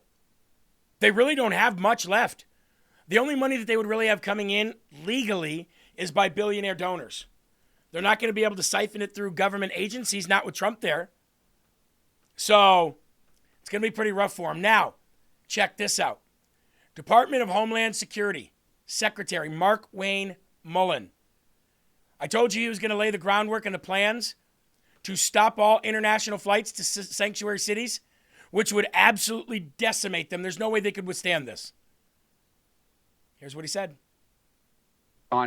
And I said, if they're going to not allow us to go out and arrest the worst of the worst, and then when we call for assistance at the facilities, that the street, it belongs to the city.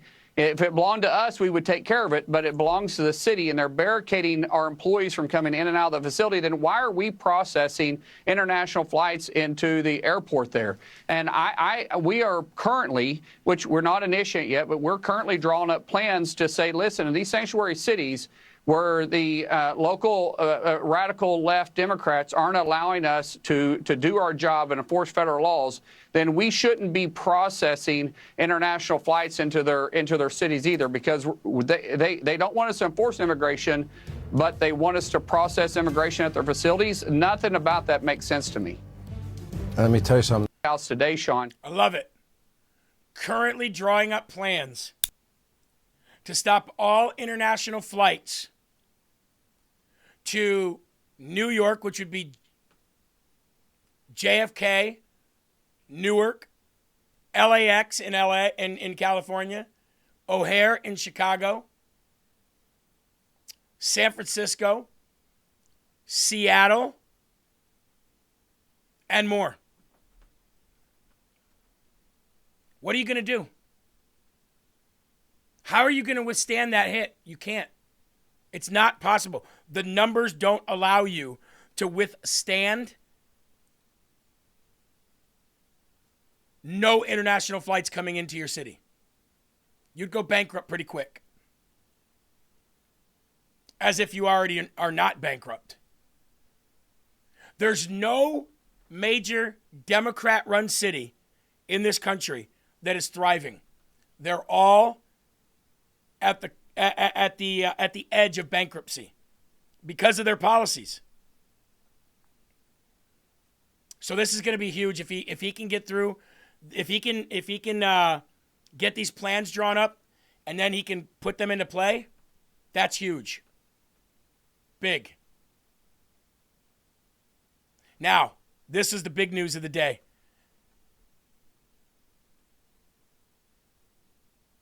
A federal judge has ruled in favor of President Trump's executive order to tighten mail-in voting, to implement citizenship checks, and the ruling slaps down Democrats' arguments that the crackdown was illegal, as the judge decided decided the order would not warrant a preliminary injunction. So let's bring you through the sequence of events here. President Trump puts out an executive order. He put out many executive orders. All of these executive orders basically were everything that's contained in the Save America Act. Okay? President Trump said while he signed these orders that whether they pass the Save America Act or not, I am going to enforce these. I will have DHS agents and ICE agents at polling stations, at voting stations, to make sure that illegals don't come. I will crack down on these mail-in ballots. I will sign executive orders that say that the post office has to adhere to this as well. I want a list of names from each state of eligible voters and non-eligible voters. I want the post office to cross-reference those names and to have those same exact names. And I want the post office to not in any way deliver ballots or accept any ballots from these names. And every name must match. And the court sided with President Donald J. Trump, or at least by default, by not siding with the plaintiffs here in this lawsuit, and saying, you have not given me enough evidence, or you've not given me enough information that would warrant me granting you a preliminary injunction or some kind of a hold or stay. So, as of right now, President Trump's executive order on mail-in ballots will stand. And that executive order on mail-in ballots, ladies and gentlemen, like I said, goes pretty deep. It goes into the post office and everything. It is going to make sure that the post office is adhering to who can and can't send mail-in ballots to count. But it won't. LabTech says, will the post office comply? They'll have no authority to not comply. They'll have no authority not to comply. That's the point here. That was part of the executive order. Now, some people will say, well, the post office is separate. Okay, post office is still federal. Like, I can't send something through the post office to another state, some drugs or a gun, and if I get caught, I get a federal crime. It's federal. Klein Marina says they'll just have vans come in with fake ones. They can't. That's the point. The names will have to match the names that are on the eligible voting lists of each state that the government, President Trump and his administration, approve. See what I'm saying? Victoria says, that's awesome considering the 500,000 screw-up ballots that were done here in Maryland. Absolutely. Absolutely. So this is big news, guys. Everything that I just talked to you about the election, about the court cases, about the maps, about the Electoral College, about 2028, about all of it, other than the SAVE Act, are going exactly our way. And we knew they would, because you put in the hard work, you put in the effort, what you put in, you'll get out. And that's exactly what we're reaping right now. We're reaping the rewards of all of our hard work ever since they stole the election. We could have laid back and cried, but we didn't. We got Trump back in there. Now we're going to change the system back to the way it always should have been, because it's been hijacked and corrupted. Now, check this out. A convicted fraudster by the name of Zul Muhammad pleaded guilty to 106 felony accounts. He's now free and running for mayor in Carrollton, Texas. By the way, Zul Muhammad, who pled guilty to 106 felony counts for forged mail-in ballot applications. He now wants to be in charge of passing laws and managing a city. Yesterday I told you that in all places on earth, I would have never thought I would found myself saying that Islam is taking over Texas. And it may not be taking it over yet, but it sure as hell is putting a dent in it, isn't it? If you took all the Muslims in Texas that are taking over on one section of Texas's border, and then you cut that section out that they represent, that they filled up, oh, it'd have a hell of a dent in it, wouldn't it?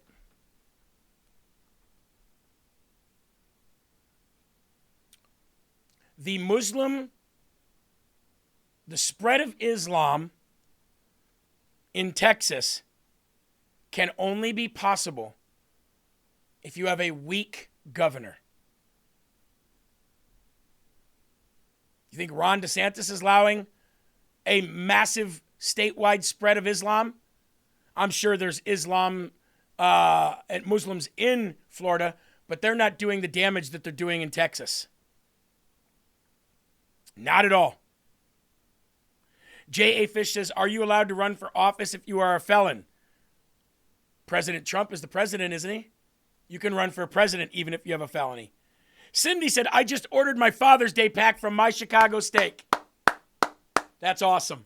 Look, I know you can't always order premium, high-quality, top-notch steaks. And just like us, we go right to our farmer's market. We get all of our fruits, vegetables, and meat locally.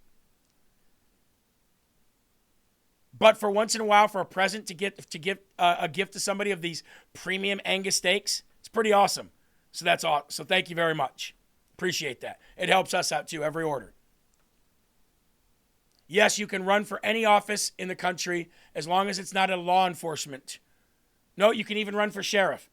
Yep, you can even run for sheriff with a felony. Believe it or not. I don't know about Department of Justice and all that. I'm not sure. But you can hold elected office with a felony. Yes, absolutely. Because if you couldn't, I wouldn't be able to run. Right? Now, yesterday, what did I tell you yesterday about the 2020 election and COVID and all that?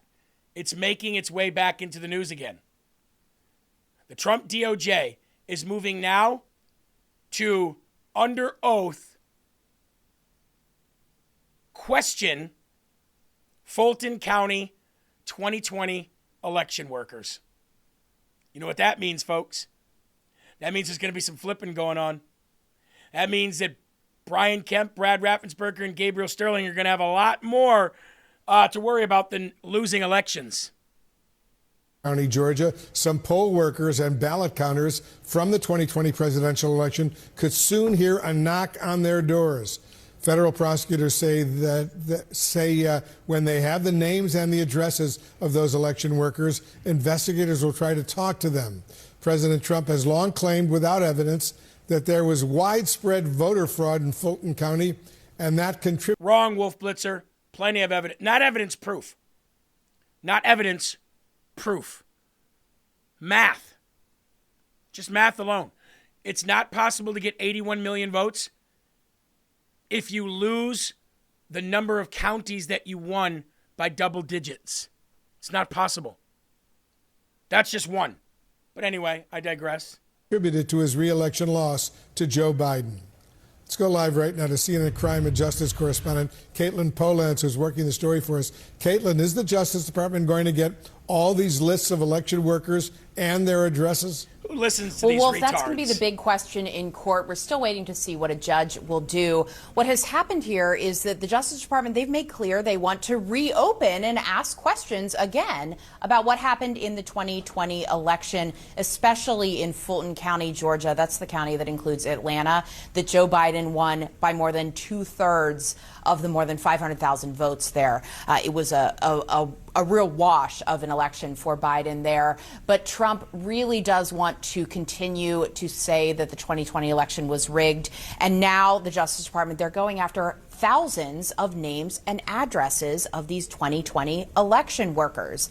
At a hearing last week, that was where the judge was hearing about why the Justice Department actually may want these things. This election happened 6 years ago. That's out of the time frame where the Justice Department could bring voting-related federal criminal charges if they even would get to that point with a grand jury and a prosecutor there. His name is Will McComb. He said, "We are not sure what charges can be brought." And then he told the judge, "We don't know what they will tell us as far as what happened or what improprieties may or may not have happened in the 2020 election and whether that is a continuing situation in this current election cycle or in the next election cycles for the Fulton County Board." But what the Justice Department is also saying is they just want to go out, knock on doors, potentially interview these ballot workers and poll workers. Oh, no, that'll the lead judge, to though, is subpoenas. looking at this. Is it a fishing expedition? And is this way too broad of a request? We're waiting to see what happens in this federal court proceeding. Wolf? And as you know, Caitlin, the Southern Poverty Law Center is accusing the U.S. Justice Department of what they're calling vindictive prosecution. Where in Fulton County, Georgia. Vindictive prosecution, huh? Vindictive prosecution, huh? You mean like calling a special session of a state legislature to change the law from a crime that would be a misdemeanor to a felony in order to convict somebody of felonies, but then that person gets 34 felonies and doesn't do any jail time? You ever heard of a person getting 34 felonies and not doing jail time? No, it was never about the conviction to put him in jail. It was about the conviction to say that he was a felon. It was their last-ditch effort to constantly say a convicted felon, the convicted felon, the convicted felon, the convicted felon. Meanwhile, the felonies that you convicted him on were all on property assessment. Letitia James valued President Trump's Mar-a-Lago property at $18 million, even though state assessors there in Florida at that time said it was worth easily 10 times that. And then after all of this, he's had his property assessed again, and it was in the hundreds of millions of dollars. So just because she said that it was worth something, and even though the bank said they were great, and even though the bank said they were paid back on time, ahead of time, and they would love to do business with the Trump family again, Letitia James still, because of her own fraudulent assessment of his property, ended up breaking that down into so many different ways and giving him separate felonies for that. Only in New York would something like that happen. And she'll get hers in the end. You watch. She'll get hers. But now we've got Fulton County. We've got Maricopa County. That's coming up next. We're going to get these people. We're going to get them all. Now let's go to the Shamuary 6th committee, where the chief of police for D.C. Metro said, you would think that the January 6th committee, their number one witness would be me. I was the chief of police there. You would think that I would at least be a witness for the January 6th committee. I never was. Why? Let's listen to this. The January 6th committee never requested that I come and publicly testify. Think about that. I'm the chief of the Capitol Police. To have me come down and publicly testify before the January 6th committee, because I think they were concerned. It would begin to show what went on the 6th, what went on the days leading up to the 6th, and what was the involvement of political leadership and their appointees. Wow. The restrictions I had as the chief, and ask yourself why the January 6th committee never requested that I come and publicly testify. Think about that. I'm the chief of the Capitol Police. To have me come down and publicly testify before the January 6th committee, because I think they were concerned. It would begin to show what went on the 6th, what went on the days leading up to the 6th, and what was the involvement of political leadership and their appointees. Wow. That was the chief of police that was there at that time. The restrictions I had as the chief. At that time. January 6th was always a setup. They destroyed exculpatory evidence. They inserted fictitious audio into the J6 video. They avoided key witnesses like the chief of Capitol Police. They fired the sergeant at arms when he was saying, hey, what the hell, man? This is Nancy Pelosi's doing. They removed Republicans from the committee, which is, by the way, in D.C., you have to have equal representation on committees. They televised the hearings on primetime TV to influence the public. They had people lie in testimony about Trump grabbing the wheel of the beast and saying, no, stupid, we're going here instead. You had Nancy Pelosi herself on camera in the SUV saying, I take responsibility for this. Why didn't we have National Guard here? We have Nancy Pelosi's daughter who made a documentary where she, by the way, leased the Build the Wall song called Outside the Bubble. That's a story in of itself. They didn't talk about the urgent calls for National Guard. They didn't talk about the fact that Nancy Pelosi turned down President Trump's request to give her, for her to accept the National Guard twice. They don't talk about any of that. By the way, where's Adam Kinzinger today? Where's the blonde Miss Piggy? What's her name? Liz Cheney. Where's she at today? Where's Benny Thompson at today? Where is how's Jamie Raskin doing? Anybody checked in on him lately? Prison Mike? These people all aren't doing so well. Where's the 3 fake faggot cops that came in and pretended to cry? Michael Fanone and his butt buddy pals in the fake DC precinct. Where are they all today? Isn't that weird? And where's President Trump at today? Isn't that weird? You must be referring to Michael Fangu, fake cop. Eileen said, Jeremy, where do you find all the clips of this evidence on J6? I still have boomer friends who believe the PSYOP, trying to show them YouTube only has the lies. Well, we find them in independent media, the people that will show it. We find it in independent journalists and independent media, like Rav, us, Lindell TV, people that were there on the ground that day, stuff that's been put out in the reports, was it the Howard's report? What report was the January 6th? We had so many special reports, I can't remember whose was whose. Everything that was released when President Trump came back into office, but everything that we had before that too. Like we showed you all the thousands and thousands of clips of cops just letting people in, unhandcuffing people in the back, talking on the. Remember the cops with the body cams on the top of the Capitol said they effed us. They effed us. They did this. They set us up. Remember when he was saying that? And by the way, let's not just forget about Ray Epps and Nick Fuentes, who both had bullhorns saying, storm the Capitol, storm the Capitol, storm the Capitol, break in, break in, break in. They didn't go to jail, but President Trump did for saying, peacefully and patriotically go protest. Yeah, okay. Yeah. Okay. You can be right or left and you can have all the complaints or whatever you want, but if you can't, it's the same thing with the E. Jean Carroll case. If you don't have proof, shut your pie hole. Okay? If you don't have proof, you don't have an argument. If you don't have evidence, you don't have an argument. If we do and you say, well, that's not real proof, that's not real evidence, but we're showing it to you, well, Jesus tried to show the Pharisees that he was Jesus by doing the things that he did and said, if I were not him, could I do this, this, and that? And they didn't believe him either. So, you can only do so much. You can only do so much. I can't wait until Michael Fanone loses that case and we get his body cam footage that was never released. I can't wait till we get the private text messages.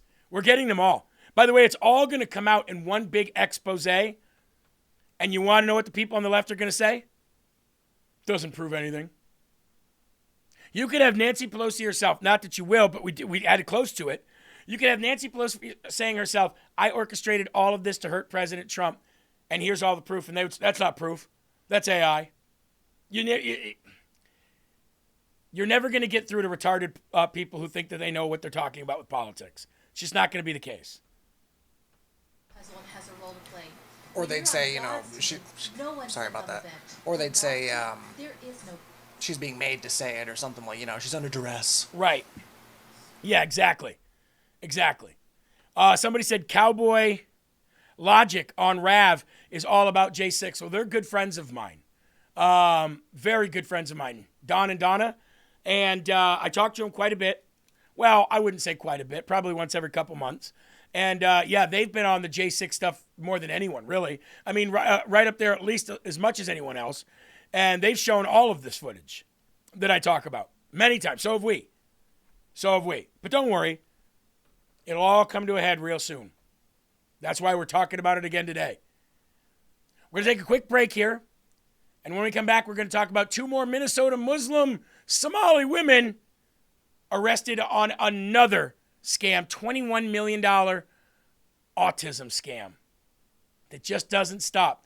J.D. Vance says you haven't even seen anything yet. We'll get to that right after this.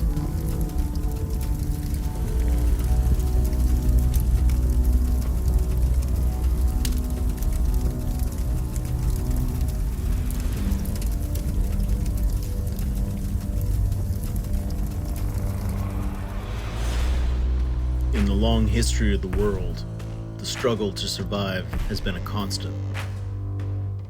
The human spirit has been frequently tested. Every man has had his own struggle. Every man has made sacrifices. And every man has been pushed beyond their limits. Survival is crucial. The desire to be prepared has never wavered. Generations that came before us realized the importance of gaining every advantage. How you face adversity could change your life. Success depends on it. History is defined by it. Our spirit is fueled by it. Our strength comes in many forms. The strength to fight, the strength to overcome, the strength to believe, the strength to win, the strength to rise. Rise up, coffee. Rise up to meet your challenge. Hey, Eli, do me a favor while I'm reading this next ad. We got a dipshit over on YouTube that says, if you could show me any video of anybody on any bullhorn saying that, then I'll shut up. Eli, do me a favor. Go over to X. Search in the search bar Fuentes, calling for people to go into the Capitol. I'm sure it'll pop right up. This dipshit could do his own research, but he won't. That's how these people are. They expect you to hand them everything on a silver platter, because they're too stupid to go find this stuff themselves. And they say, show me that. We've shown it for years. It's not my fault you're late to the party. Okay? Done with debt. Your journey to financial freedom starts with Done with Debt. A lot of people in the LFA TV audience, no matter who you think should be president, have personal finances. And a lot of you have reached out to Done with Debt, and you have gotten those personal finances on the right track to financial freedom, meaning that you've found all your bad debt, all your high interest debt, your personal loans, your credit card debt, and you have found a way to negotiate your way out of it without paying 2/3 or even half or 2/3 of what you would have paid. So 888-322-1054. Speak to a trained debt professional today by going to donewithdebt.com, putting in your first name, last name, email, phone number, what state you live in, how you've been trying to pay that debt off, and how you heard about it all. Donewithdebt.com or 888-322-1054. Get out of your debt today. It's actually a lot easier than you think. All right? Now, as we come back to the 2 Minnesota Muslim women, again, more Muslim people, scamming more people, screwing over more taxpayers, go figure, happen to be Somalian in Minnesota. Eli, have you found that yet? No? Still looking? All right. 2 Minnesota Muslim women arrested in massive $21 million autism program scam. Taxpayers' cash was sent overseas. Well, how about that? The Department of Homeland Security Investigations, has arrested 2 Muslim women in Minnesota for defrauding American taxpayers of more than $21 million through a brazen scheme targeting the state's autism service program. So, again, no integrity whatsoever. I mean, you have no integrity if you're going to fraud anybody, period. But if you're going to go after the kids that need food, like the Feed My Futures program and the kids with autism, it goes to show you how you have zero regard for the vulnerable in our country. And look where they come from. Look where they come from. They don't care. They don't care at all. Nick Fuentes, January 6th speech. Nick Fuentes, January 6th Capitol attack, House committee hearing. Let's go to some of these. Let's see here. There it is right there. Not too hard to find. I'm going to pull it up here for you. Since Dee Dee wanted to prove that people said that on a bullhorn, Ray Epps said it, Nick Fuentes said it, there was other people who said it as well. But I'm going to prove to you, I don't think we have time to watch the whole speech, but I'll give you the link so you can watch the speech if you'd like. Let's see.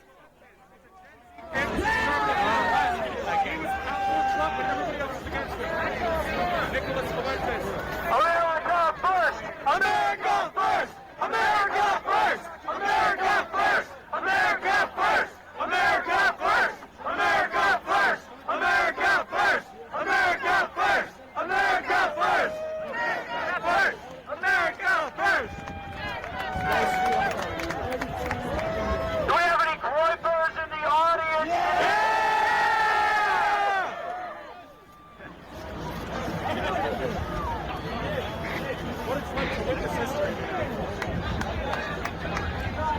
By the way, this whole speech was easily found just typing it in. Too bad Dee Dee's retarded. Any fraudulent elector vote!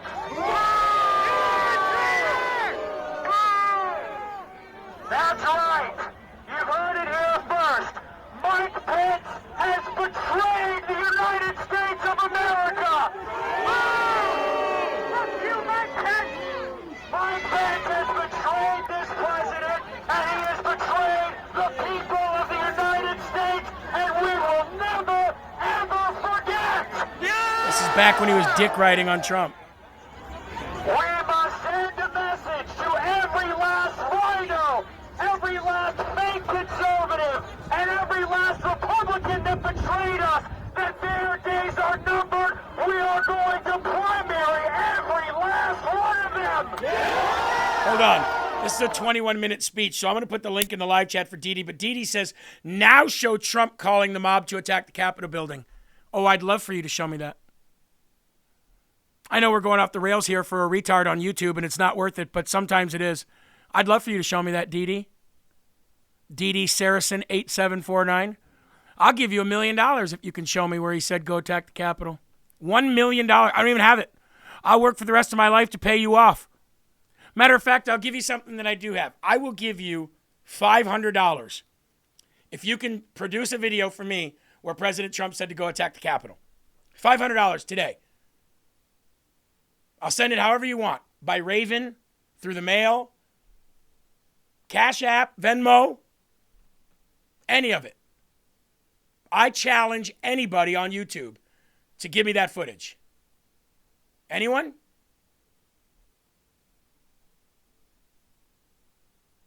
Here's a shorter clip. Maybe we can get it without the 21-minute speech. Keep moving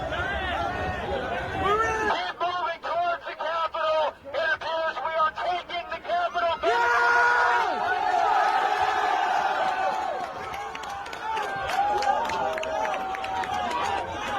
Keep marching and don't relax. Never relax. Yeah! Teach us They're evacuating the Capitol.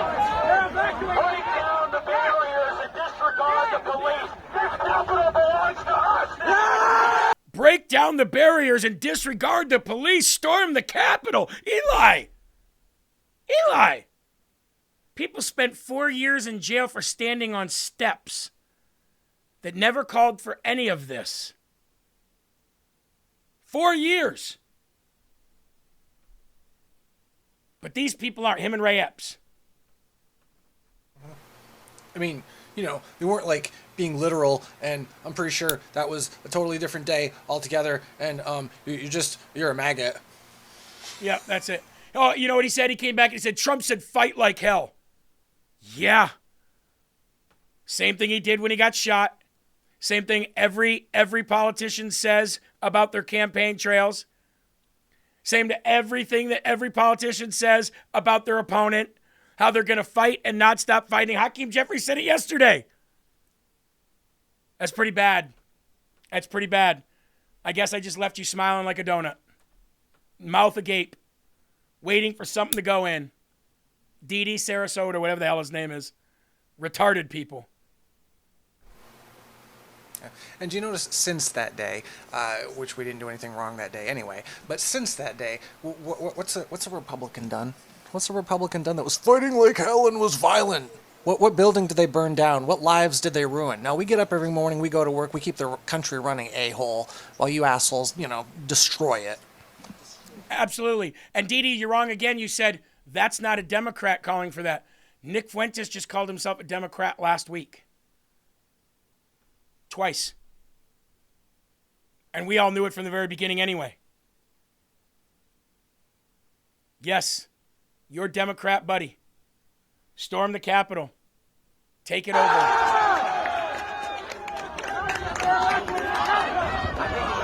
evacuating the Capitol! They're evacuating the Capitol! They're evacuating the Capitol! The police are evacuating the Capitol!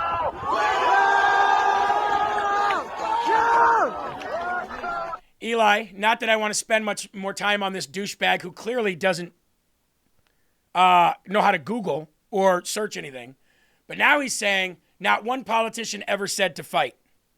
Not one politician ever said that. Eli, I'm sure while I'm giving the news here for the next few minutes, you can find a montage of politicians saying fight, kick them, beat them, punch them, shoot them, hang them, deport them, lock them up in concentration camps. You know what the best part of having liberals in your audience is? Proving them wrong. Let's go back to Shamso Ahmed Hassan, 55, and Hanan Musif Yusuf, 25. Both of Brooklyn Park were taken into custody by HSI agents. Federal prosecutors say that the pair submitted $46.6 million in fraudulent claims to Minnesota's Early Intensive Development and Behavioral Intervention Program, a Medicaid-funded service for children with autism, and pocketed approximately $21.1 million in taxpayer money for services that they never, ever provided. See, there's two sure things in this country, folks. Muslims and Democrats are the worst things to ever grace this to grace this beautiful country from sea to shining sea with their presence. They're the most disgusting people on earth. They're the biggest liars, fraudsters, and criminals that you've ever seen. And now they're losing all of their power. And everything that they've ever done is being exposed. And for Dee, this is for you, my friend. Is fight in Congress, fight in the courts, fight in the streets, fight in the streets, fight online, fight at the ballot box. You get out and you create a crowd. And you push back on them. And you tell them they're not welcome anymore, anywhere. Their idea is, look, nonviolence hasn't worked, and we are going to try to stop this. President Walker, how do you resist the temptation to run up and wring her neck? Other way. That's it right there, pull it up. Because I'm throwing that piece of shit against the wall till it sticks. Oh, Feminem. Snoop douche. Our democracy is under siege. People need to start taking to the streets. This is a dictator. We need a revolution at this point. We will, as per Chief Jim Hopper, punch some people in the face. Spokesperson, the mouthpiece for the President of the United States, to say you don't know me in certain quarters in this nation, that starts a physical fight. Look as his character is stabbed to death. And there's no mistaking the Trump connection.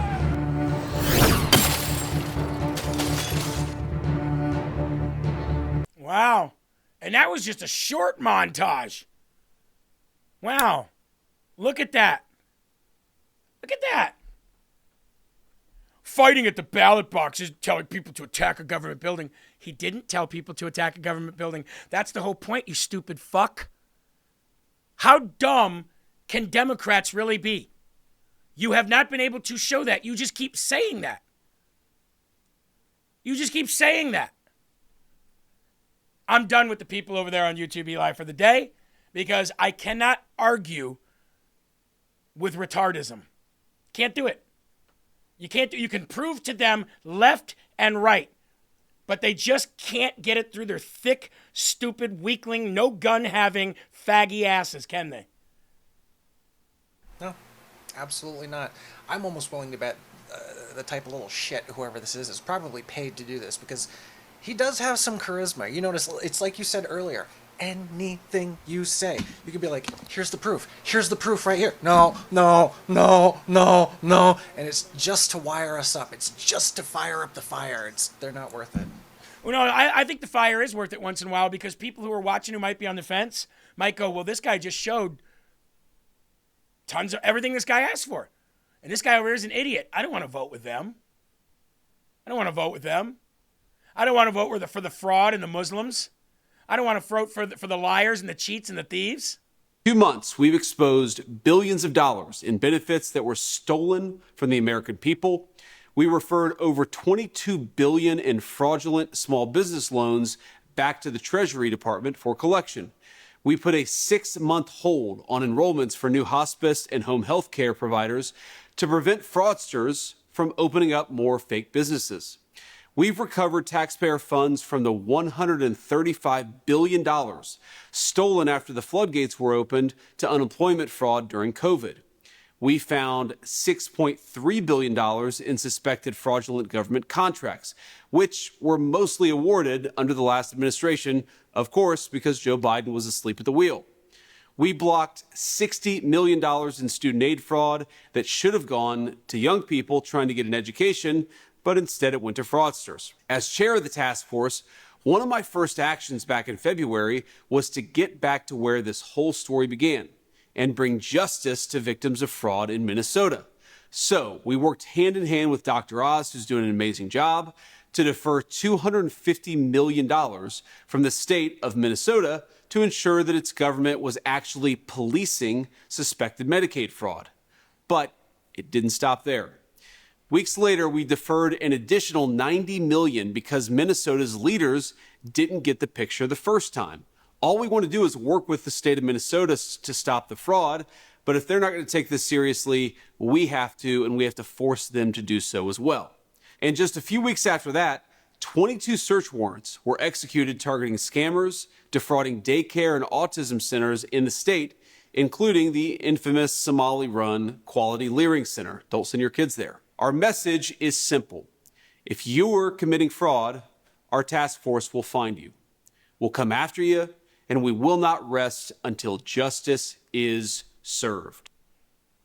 In just 2 months, we've exposed billions of... The constant badgering and whining and crying online. By the way, the left in chats do the exact same thing that Hakeem Jeffries does in front of the camera every day. Bitches, moans, whines, and complains, offers no solutions. And meanwhile, we keep finding fraud, we keep arresting people, we keep winning elections, we keep setting the narrative and the tone for the country. Here's Kelly Loeffler talking about $200 billion in fraud that they found, and people are going to go to jail for this too. Just keep lining them up. We'll keep arresting them. I'll tell you the other thing about fraud. Small businesses are particularly hurt by the fraud because they're some of our biggest taxpayers in the country.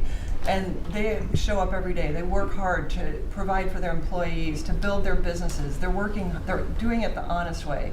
And they see fraudsters taking from the American people. It's taxpayer money. And so you think about, at the SBA, we found $200 billion in fraudulent PPP loans that the Biden administration tried to hide and forgive and sweep under the rug. We've turned the first $22 billion of that over to Treasury for collections and to DOJ for prosecution. Our Inspector General is already announcing that people are going to jail. There are jail sentences now being served. We've announced that 140,000 people have been barred from ever getting SBA loans again, defrauding the government for about $9 billion. So we are going to continue our work under the great leadership of Vice President Vance and appreciate the partnership because it's really accelerated our ability to get the job done. Yep. And they're going to go to jail. People over there in the chat said Trump should be in jail. Well, you tried that. You tried that. Remember, you weaponized the government to do it, and you couldn't do that. You tried to kill him, and you couldn't do that. You cannot beat him. Period. And there's no way you're going to beat him at the election box now that he's in charge because he's not going to let the cheat happen. So you're just kind of in limbo right now. Now, here's the thing. Woke right Republicans, because that's what they call themselves, we will not let back in the party. But you dipshitty Democrats, we will allow you in the party. Okay? After a while, you end up realizing that you have no political home, so you go to the only place that makes sense, and that is the MAGA party. Why do you think MAGA is growing? It's not growing because it's getting more people who love Trump. It's growing because your narrative is dying. Your agenda is failing. Your receipts and your proof show nothing. You couldn't kill Trump.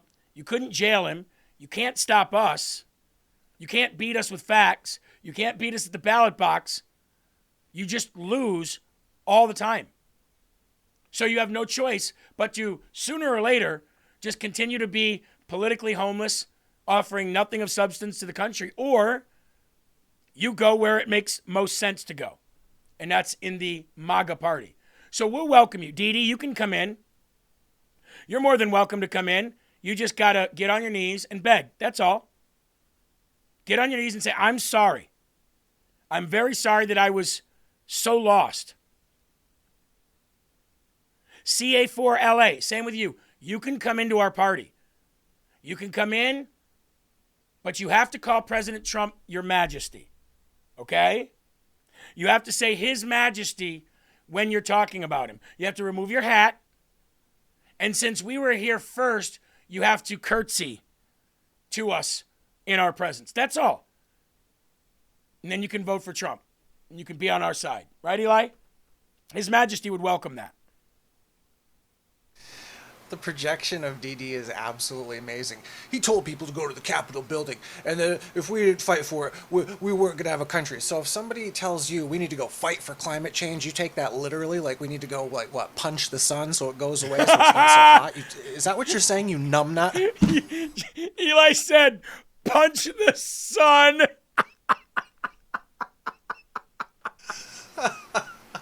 We're going to fight for climate change, guys. Come on, rally around me. Yeah. Dee would be that guy when he was a kid. If you said, what do you want to be when you grow up? I want to be the first person to go to the sun. First astronaut to go to the sun. And he thinks he can do it because he'll just go at night. Wait a minute. Where did it go? Oh, and by the way, on top of calling His Majesty, because he is the king, you also have to be able to make sandwiches. Okay? CA, DD, all that, Josh Cooper, you just have to be able to make sandwiches. So usually us, up in the higher up of MAGA, the ones that have been here fighting since 2015, you usually have to make sandwiches for us, right? And a lot of the times when you speak, because you're so stupid, we'll just say, sandwich. So you have to be able to make peanut butter and jelly, you have to be able to make meat and cheese, and you have to be able to make BLTs and grilled cheese. If you can do that, and you can bow to us when you speak to us, then you can become part of the party. Only then. Top Biden DOJ official, I should say, warned the then White House, Biden's administration, that the Mar-a-Lago raid was illegal. And they did it anyway. That's coming down the pipe too. And we know that that's going to, people are going to account for that as well and be held accountable for that as well, because Jack Smith's second in charge has just been indicted. So this ought to get real fun come 2027. Right? By the way, you guys better be referring to him as His Majesty over on YouTube. Don't let me catch you calling him Trump or Hitler. It's Your Majesty. You understand me? How dare you? Merrick Garland's top advisor fired off a warning to the administration lawyers after Biden's FBI raided Trump's Mar-a-Lago estate in August of 2022. Patty Stemler, a longtime DOJ official chosen by Merrick Garden-Gnome Garland to consult on lawfare cases against Trump, fired off an email warning that has now been released about the legal issues arising from a raid on Mar-a-Lago. The FBI found no probable cause to raid Mar-a-Lago in August of 22. But Biden's DOJ sent machine gun-toting agents with the order to shoot and kill if need be, by the way. Remember that. To President Trump's Florida home. Biden's FBI raided Mar-a-Lago in 2022 and seized boxes of records from Trump's Florida estate, which he as president, and only he as president, could bring with him, keep, look at, lay in, burn, whatever he wanted to do, because he was the president. When Joe Biden did it, he was the vice president, never got in any trouble. By the way, Eli, correct me if I'm wrong, but I don't believe that Joe Biden's auto pen pardoned Joe Biden himself, which is really odd, because if Joe Biden was in charge of the auto pen and he was pardoning everybody for crimes that they may or may not have committed just so Trump couldn't get them, you would think that his genius, high IQ ass would have thought, well, maybe I should pardon myself. But it looks like the people that were operating the auto pardon pen forgot to pardon the guy that was supposedly pardoning everybody with the auto pen. So Eli, can you do me a favor? Can you look up whether Joe Biden pardoned himself or not? And then I wonder what the statute of limitations is on stealing classified government documents as not the president, because a vice president can't declassify. Eli, what do we got? Did he pardon himself? It looks like the answer to that question is mentally retired. Oh, I'm sorry. No, he didn't. Now, don't you think that's weird? Is me says a president cannot pardon himself. Yes, he can. Yes, he can. Absolutely can. Isn't that weird? That all the auto pen pardons that were happening, and he forgot to pardon himself. Eli, is there a statute of limitations on stealing classified documents from the federal government? Eli said, we talk about going and fighting climate change, but that doesn't mean going and punching the sun. It might be the best line I've ever heard to a dipshit like Dee in the chat. Ever. Eli, you get the Smarty Award of the day. I'm going to go ahead while you're looking up that statute of limitations. Do you guys think producer Eli should get the Smarty Award of the day for saying that? I do. Let's go ahead and give it to him. Got more brains in his butt than Dee got in his entire head. Ladies and gentlemen, the Smarty Award of the day goes to...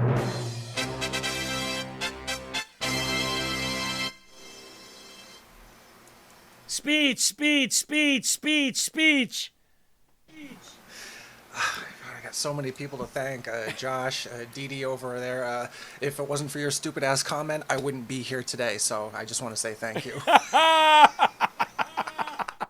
What do we have? What's the statute of limitations on stealing classified documents? Let me see. I didn't say classified, but I said stealing documents from government. And yes, there is generally a 5-year statute of limitations for that. No, my dear. Put in the word classified. Classified. Still says yes. Stealing or unlawfully retaining classified government documents is a federal crime that generally falls under a 5-year or 8-year statute of limitations, depending on the specific statute charged. Okay, so 8 years. Even if it was up to 8 years, we wouldn't be able to get him on that, would we? If you can only go up to 8 years, Joe Biden was vice president when he stole those classified documents and put them in his Corvette and in his law office there, or his Pennsylvania University office that he had. I believe that was in 2016. So that's 10 years ago. So if there is a statute of limitations on that, and it is 8 years, we still wouldn't be able to get him on that. Dee Dee's so happy right now. Dee Dee's like, haha, you sons of bitches, you can't get him. Even though he said, I love kids jumping on my lap, and then the black kids used to rub my hair in the pool, and it was blonde in the sun, and my legs used to be in the pool, and the black kids would come up and they'd rub it, and it would float, and it would be blonde. And I learned a lot about cockroaches that summer. Thank God.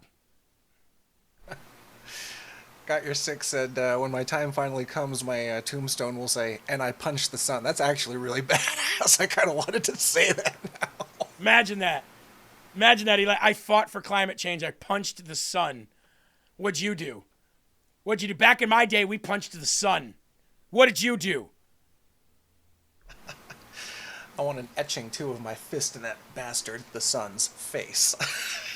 Bad Moon says top secret has longer or no limitation periods. Eli, change the word classified for top secret. See what that says. I'm very curious on this because I would love to get him for the same thing that he tried to go after a lawful president, having lawfully taken documents, top secret or otherwise. I said, is there a statute of limitations on stealing top secret documents from government? Still says yes. Statute of limitations, which generally gives federal government 5 years initiate prosecution. However, depending on specific statute used to charge the individual, the time limit can be 10 years, or it can be paused, if the offender is outside of the United States. Okay. So if it's 10 years, we could still get him if we did it this year. At least on that. But there's numerous amounts of other things that you can easily charge Joe Biden for. But he's about to die of cancer and AIDS and dementia and strokes. And speaking of that, Jill Biden is now coming out saying, oh my God, he's having a stroke. Jill Biden said the words during the debate with Donald J. Trump, oh my God,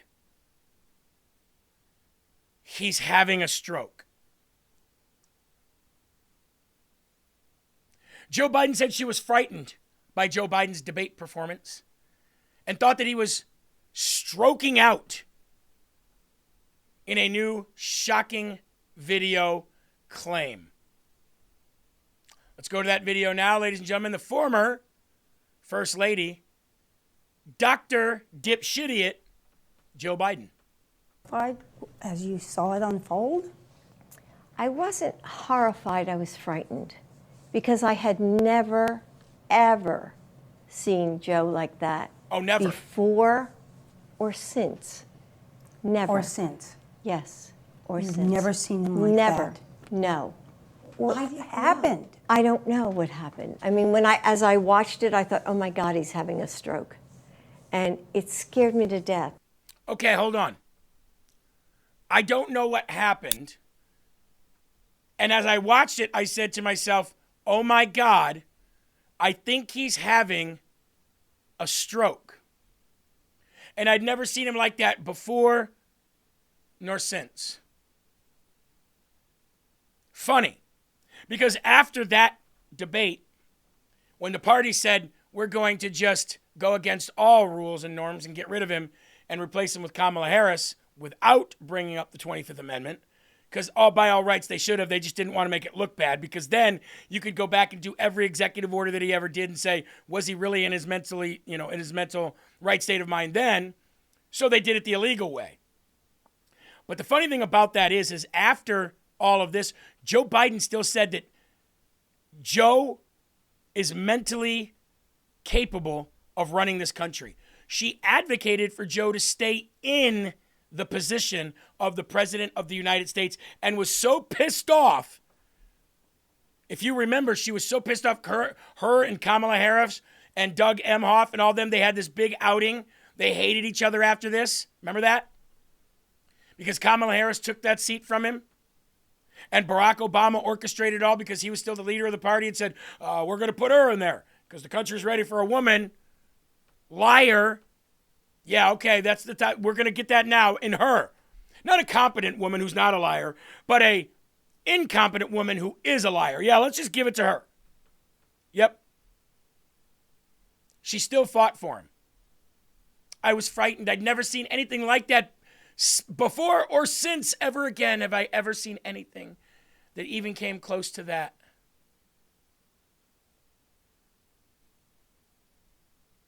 Let's go to this clip. Oh, you did such a great job. You answered every question. You knew all the facts. And let me ask the crowd, what did Trump do? Lie! You did such a good job, Joe. I did do a good job, didn't I? It's such a good job, buddy. We're going to get you that pistachio ice cream, the one that doesn't have bones. We're going to go sniff some kids, and we're going to go shit your pants. Hi, everybody. I'm Joe Biden's husband. Joe, come on, man. You know the thing. You did so good, buddy. You answered all those questions, didn't you? Yeah, I did. I answered all of them. I answered all those questions right. We're good. Good job, buddy. That was after the debate. And what did Trump do, everybody? Lie. He lied. Yeah.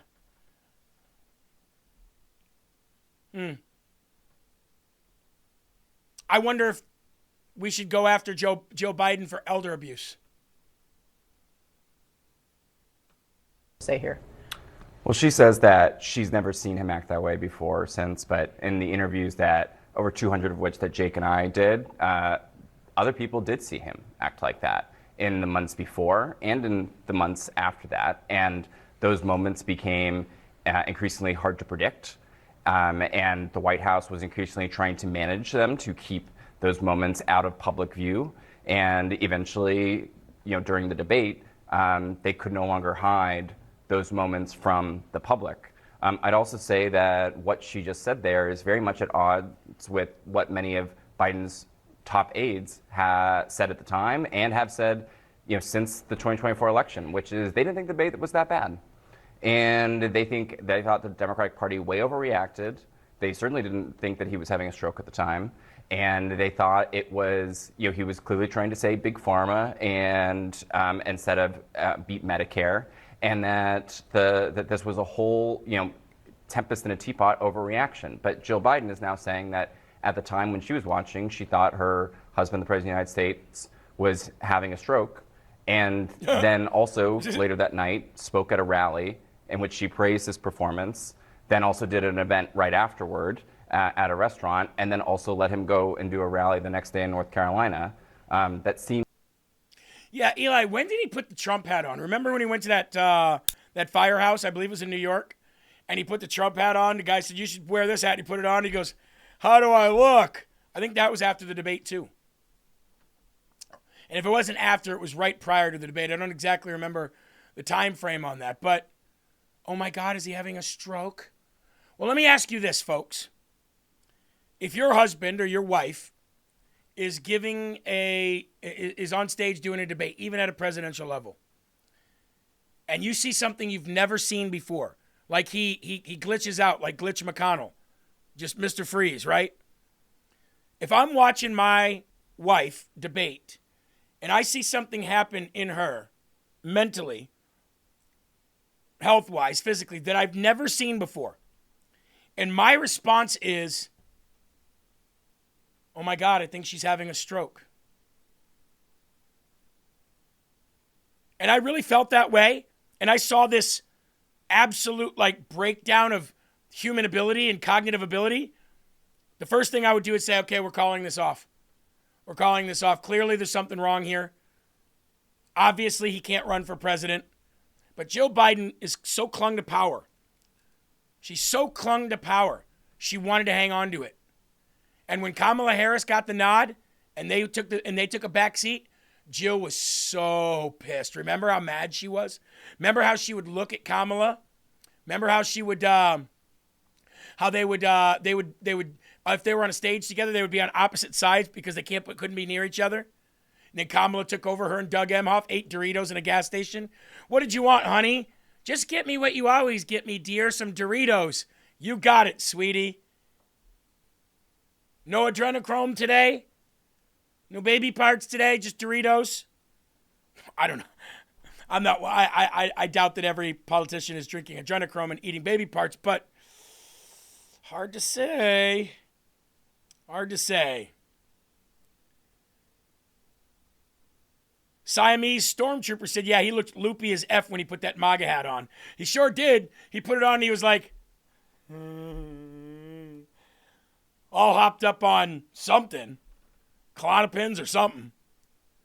Here's President Trump talking about Joe Biden. I think that Joe Biden is trying to sue the Department of Justice, former President Joe Biden, to have his tapes that he did interviews on blocked from the American people hearing them.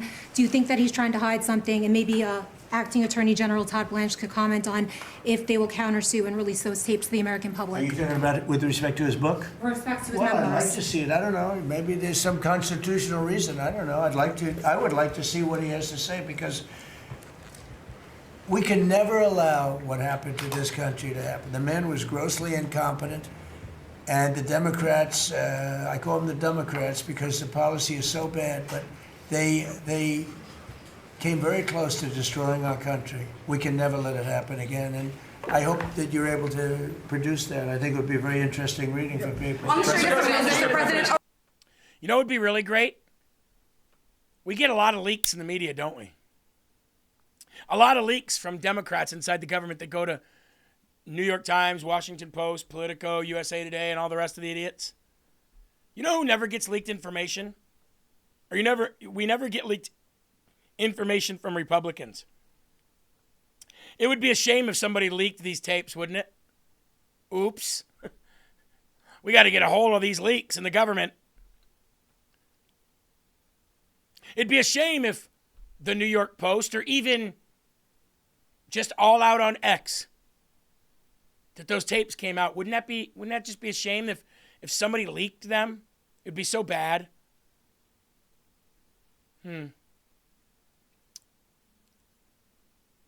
Former senior CIA officer with top secret clearance arrested after the FBI raided his home and seized 300 gold bars worth $40 million, plus $2 million in cash, and 35 luxury watches.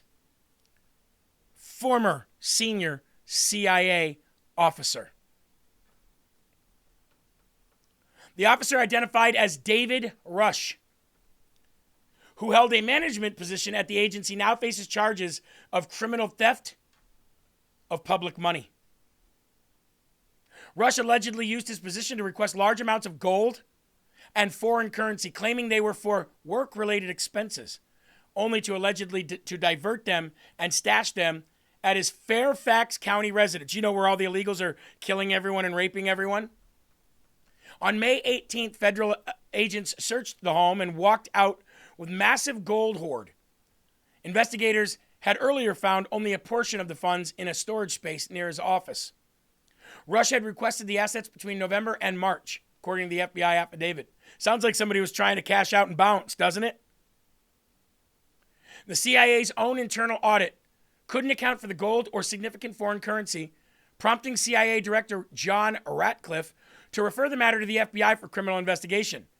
Asked about Rush's case, a CIA spokesperson said in a statement, joint statement with the FBI, that the FBI had arrested a person after a referral from the agency. So look at all this stuff going on, folks. Look at all of this corruption in our government still. And by the way, these aren't people that came in under Trump. These are people that are trying to leave under Trump. What does that tell you? Deep state holdovers, folks. $40 million worth of gold bars in his home. If you're wondering how many gold bars that is, the court document says it's about 308. What my team here at NBC News, Dan DeLuce and Gary Grumbach and I found is that that man was not just an employee of any agency. He was a high-level official with top secret clearance in the CIA, and that he not only lied about what he was doing with this money, but that allegedly he also lied about his background, said that he graduated from a college he did not attend, that he went to a graduate school he did not attend, and that he had a pilot's license that the FAA said he did not have. So he was arrested last week, and he is now in detention facing these charges of lying about his background and perhaps knowingly embezzling American taxpayers' money. I want to read you a statement we just got in from the CIA saying that after a CIA internal investigation identified potential violations of the law, CIA Director John Ratcliffe referred the information to the FBI for a law enforcement investigation. The FBI is working closely with our partners at the CIA and the Department of Justice as we continue to investigate this matter fully. So, Hallie, we will be staying on this, but what this looks like is that this was someone who was given currency. He was even paid in cash and watches that he said needed to be used in order to pay for operations that he was in charge of. But rather than keeping it in his office, they found $40 million worth of this gold, as well as $2 million in cash and 35 luxury watches in his home. So we'll bring you more as we learn it. Please. Wow. Well, ladies and gentlemen, speaking of gold and silver, right? Golden Crest Metals. Do not forget to check out our show every Saturday, The Crest Report, here on LFA TV, 1 p.m. Eastern Standard Time. Right now, gold is sitting at about $45.35, silver at about $76 an ounce. So if gold is at $4,535 an ounce and he had 40 million, sounds like he had a lot of gold. Now, why would you want gold and silver? Well, look at the price 20 years ago. Look at the price today. And the price in 20 years is going to be even a bigger jump than the price from 20 years ago till today. Very secure thing to have. Well, unless you stole it, and now it's being confiscated by the FBI. Golden Crest Metals, folks. Find out how much you have to buy in, what your options are, and how you can best diversify your portfolio, especially if you're at retirement age. Get your free gold guide today at goldencrestmetals.com/LFA. Eli, you know what's great is when you see Democrats calling President Trump a loser and an idiot who doesn't know anything, but yet they're faggot Democrats who are on a conservatives chat, right, talking about a three times elected president who's a multi-billionaire more than once over, owns the greatest properties on earth, and is the epitome of the American dream. Yeah, good job. I get a kick out of that. Yeah, well, like it helps when your daddy gives you, like $1 million. Yeah, and he could have lost that and become nothing, but he took it and he turned it into billions. More than once. But he filed bankruptcy, and yeah, multiple of our Fortune 500 companies have filed some sort of bankruptcy, and they've done it the smart way. We avoided taxes. No. He just used loopholes that were already in law by your Democrat losers and your Republican rhino establishment idiots. There's nothing you can do to stop him, hurt him, or anything. You lose, we win. That's the narrative. That's the story. Get used to it. You live in it. By the way, I've actually filed bankruptcy before. It was a down and out point in my life, and now I work for a kick-ass news organization called Live from America TV. I have my own editing business, play music, I've been in bands, do all kinds of stuff. So you can make mistakes in life and fix those mistakes. Yeah, and not only that, that news organization that you work for, those Democrats are watching right now. For almost 3 straight hours now. Almost 3 straight hours now. Hey, guys, real quick here. Oil, gas prices, everything that everybody on the left is crying about. Wait till you hear these stories. Number one, We're now going to start getting 500,000 barrels a day from Alberta through the U.S. pipeline. That's 3 million barrels a day we're getting from Venezuela, and now 500,000 barrels a day we're going to be getting from Alberta. You know they want to become part of the United States, right? Presidential permit authorizing the Bridger pipeline, sir. This is a transborder pipeline similar to the old Keystone XL pipeline. It'll significantly expand our ability to move oil around North America, oil and gas around North America. It's a huge deal in terms of long-term energy dominance and energy security. Slightly different than the last administration. Very different than last They wouldn't sign a pipeline deal, and we have pipelines going up. And by the way, they're way underground. They're not a problem. Nobody even knows they're there. It's so crazy, but they wouldn't approve anything having to do with the pipeline, and they're great. As opposed to trucking it or training it, they're great. So that's good news. 500,000 barrels coming from Alberta, of which wants to secede from Canada and become part of the United States. Here's some more good news. You said refineries, right? And I told you about one refinery that was already starting to be built and more coming. Well, here's your details on that. $300 billion refinery called America First Refining is being built at the port of Brownsville, marking the first major U.S. oil refinery constructed in nearly 50 years. The location of this is at the port of Brownsville, Texas, with a federally designated economic opportunity zone. The capacity, designed to process up to 168,000 barrels of light shale oil per day, roughly 60 million barrels annually. Ultra-low carbon fuels, including gasoline, diesel, and jet fuel. The timeline for this economic the timeline and the economic impact of this project, expected to break ground in early spring of 2026, which it already did, was with the first full year of operations targeted for 2029. It will create 500 direct full-time jobs with salaries ranging from 80 to 100,000, alongside thousands of indirect construction and logistic jobs. And the project is supported by a 20-year offtake agreement with India's largest private energy company, Reliance Industries, which plans to purchase and distribute the majority of the refined products. So that means we're not even paying for all of it. And that's the first of many to start popping up all over the country. Somebody in the live chat on Rumble, I think it was Bad Moon, said the most obvious thing that anybody could say, and is so smart. You know what that was? Control the oil, control the world. And we now do.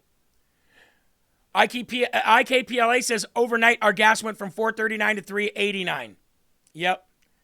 Yep. And I can't wait to rub that in. I cannot wait to fully rub it in.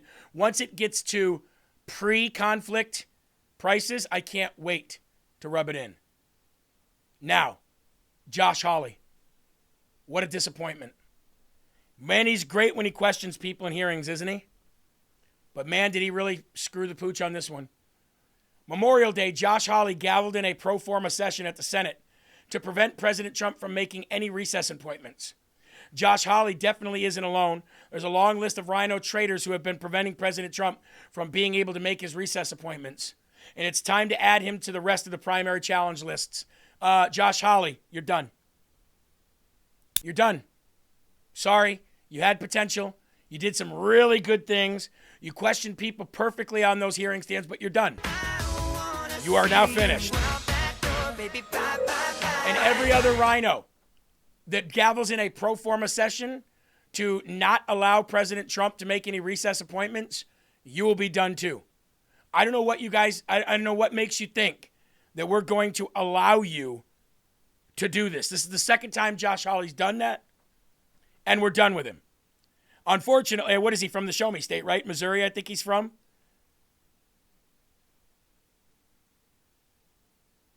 Right?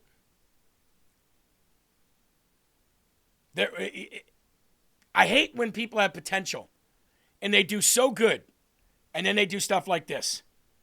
Now, again, somebody can say, well, hey, he's just doing the job that the majority leader Thune wants him to do. That's the point. That's the point. Once you go against we the people, the ones who voted Trump in to do exactly what we want him to do, the will of the people, then you're gone. And again, I'm disappointed. I really am. Because he had such a bright future. He doesn't now. Eli, can you find out when Josh Hawley's up for re-election? I believe it's 28. Same year as John Thune. Add him to the list. Today, Rick Scott is doing it from Florida. Add him to the list too. I believe they're 2028 senators.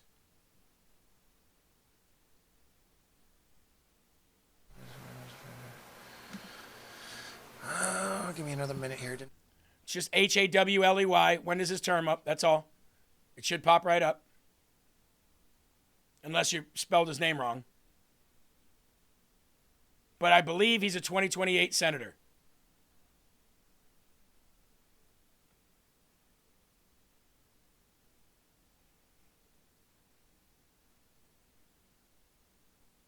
No?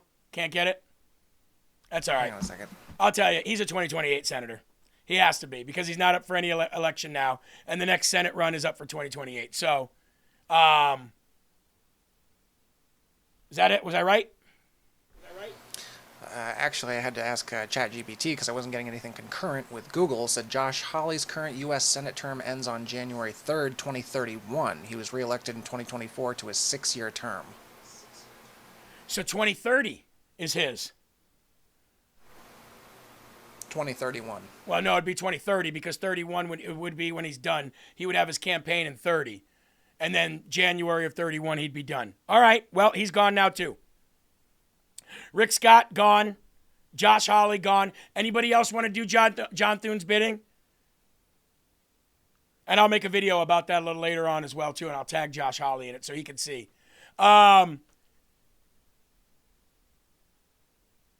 Jasmine Crockett. She's on her way out.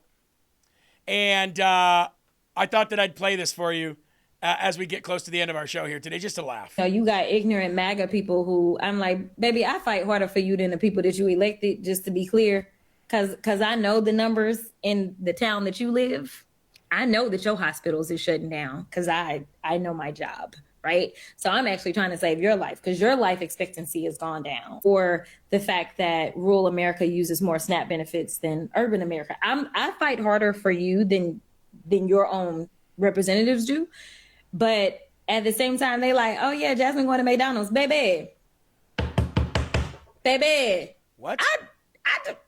Listen, this good old law degree in multiple licenses that I took the bar exams for and make sure I keep paying my daggone dues for, baby, they gonna work. If don't nothing else work, I promise you. You got ignorant MAGA people. Ignorant, she said. If don't nothing else work, was her last statement. Baby, if don't nothing else work, I got me multiple law degrees and I finna get a job anywhere. You ignorant MAGA supporters. Eli, anything to say about Jasmine Crotch Itch?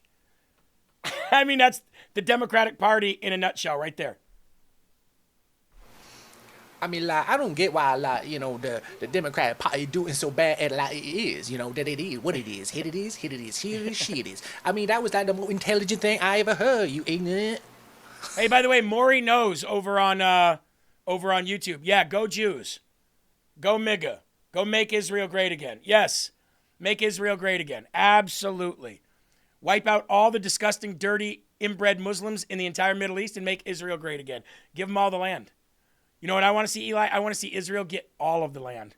I want to see them have Iran, Saudi Arabia, the UAE, Turkey, Jordan, Uzbekistan, Uzbekistan, all of it. Take it all. Make Israel great again.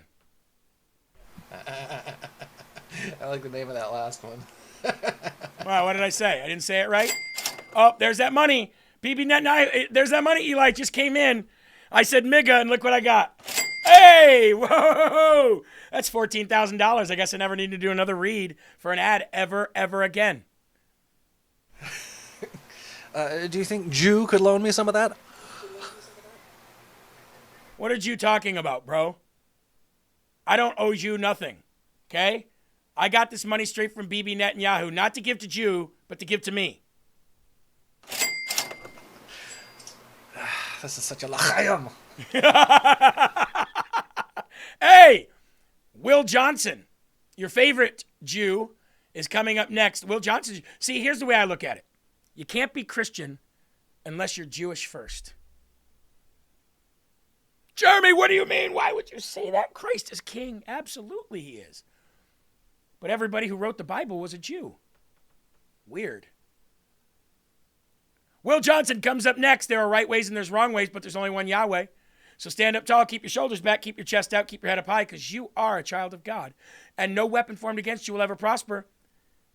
Keep your families close, keep your pets close if you live near Haitians, and keep your friends close. Always salute this great country. Always fight for this flag. And never, ever, ever stop spreading the gospel. God bless, guys. Peace.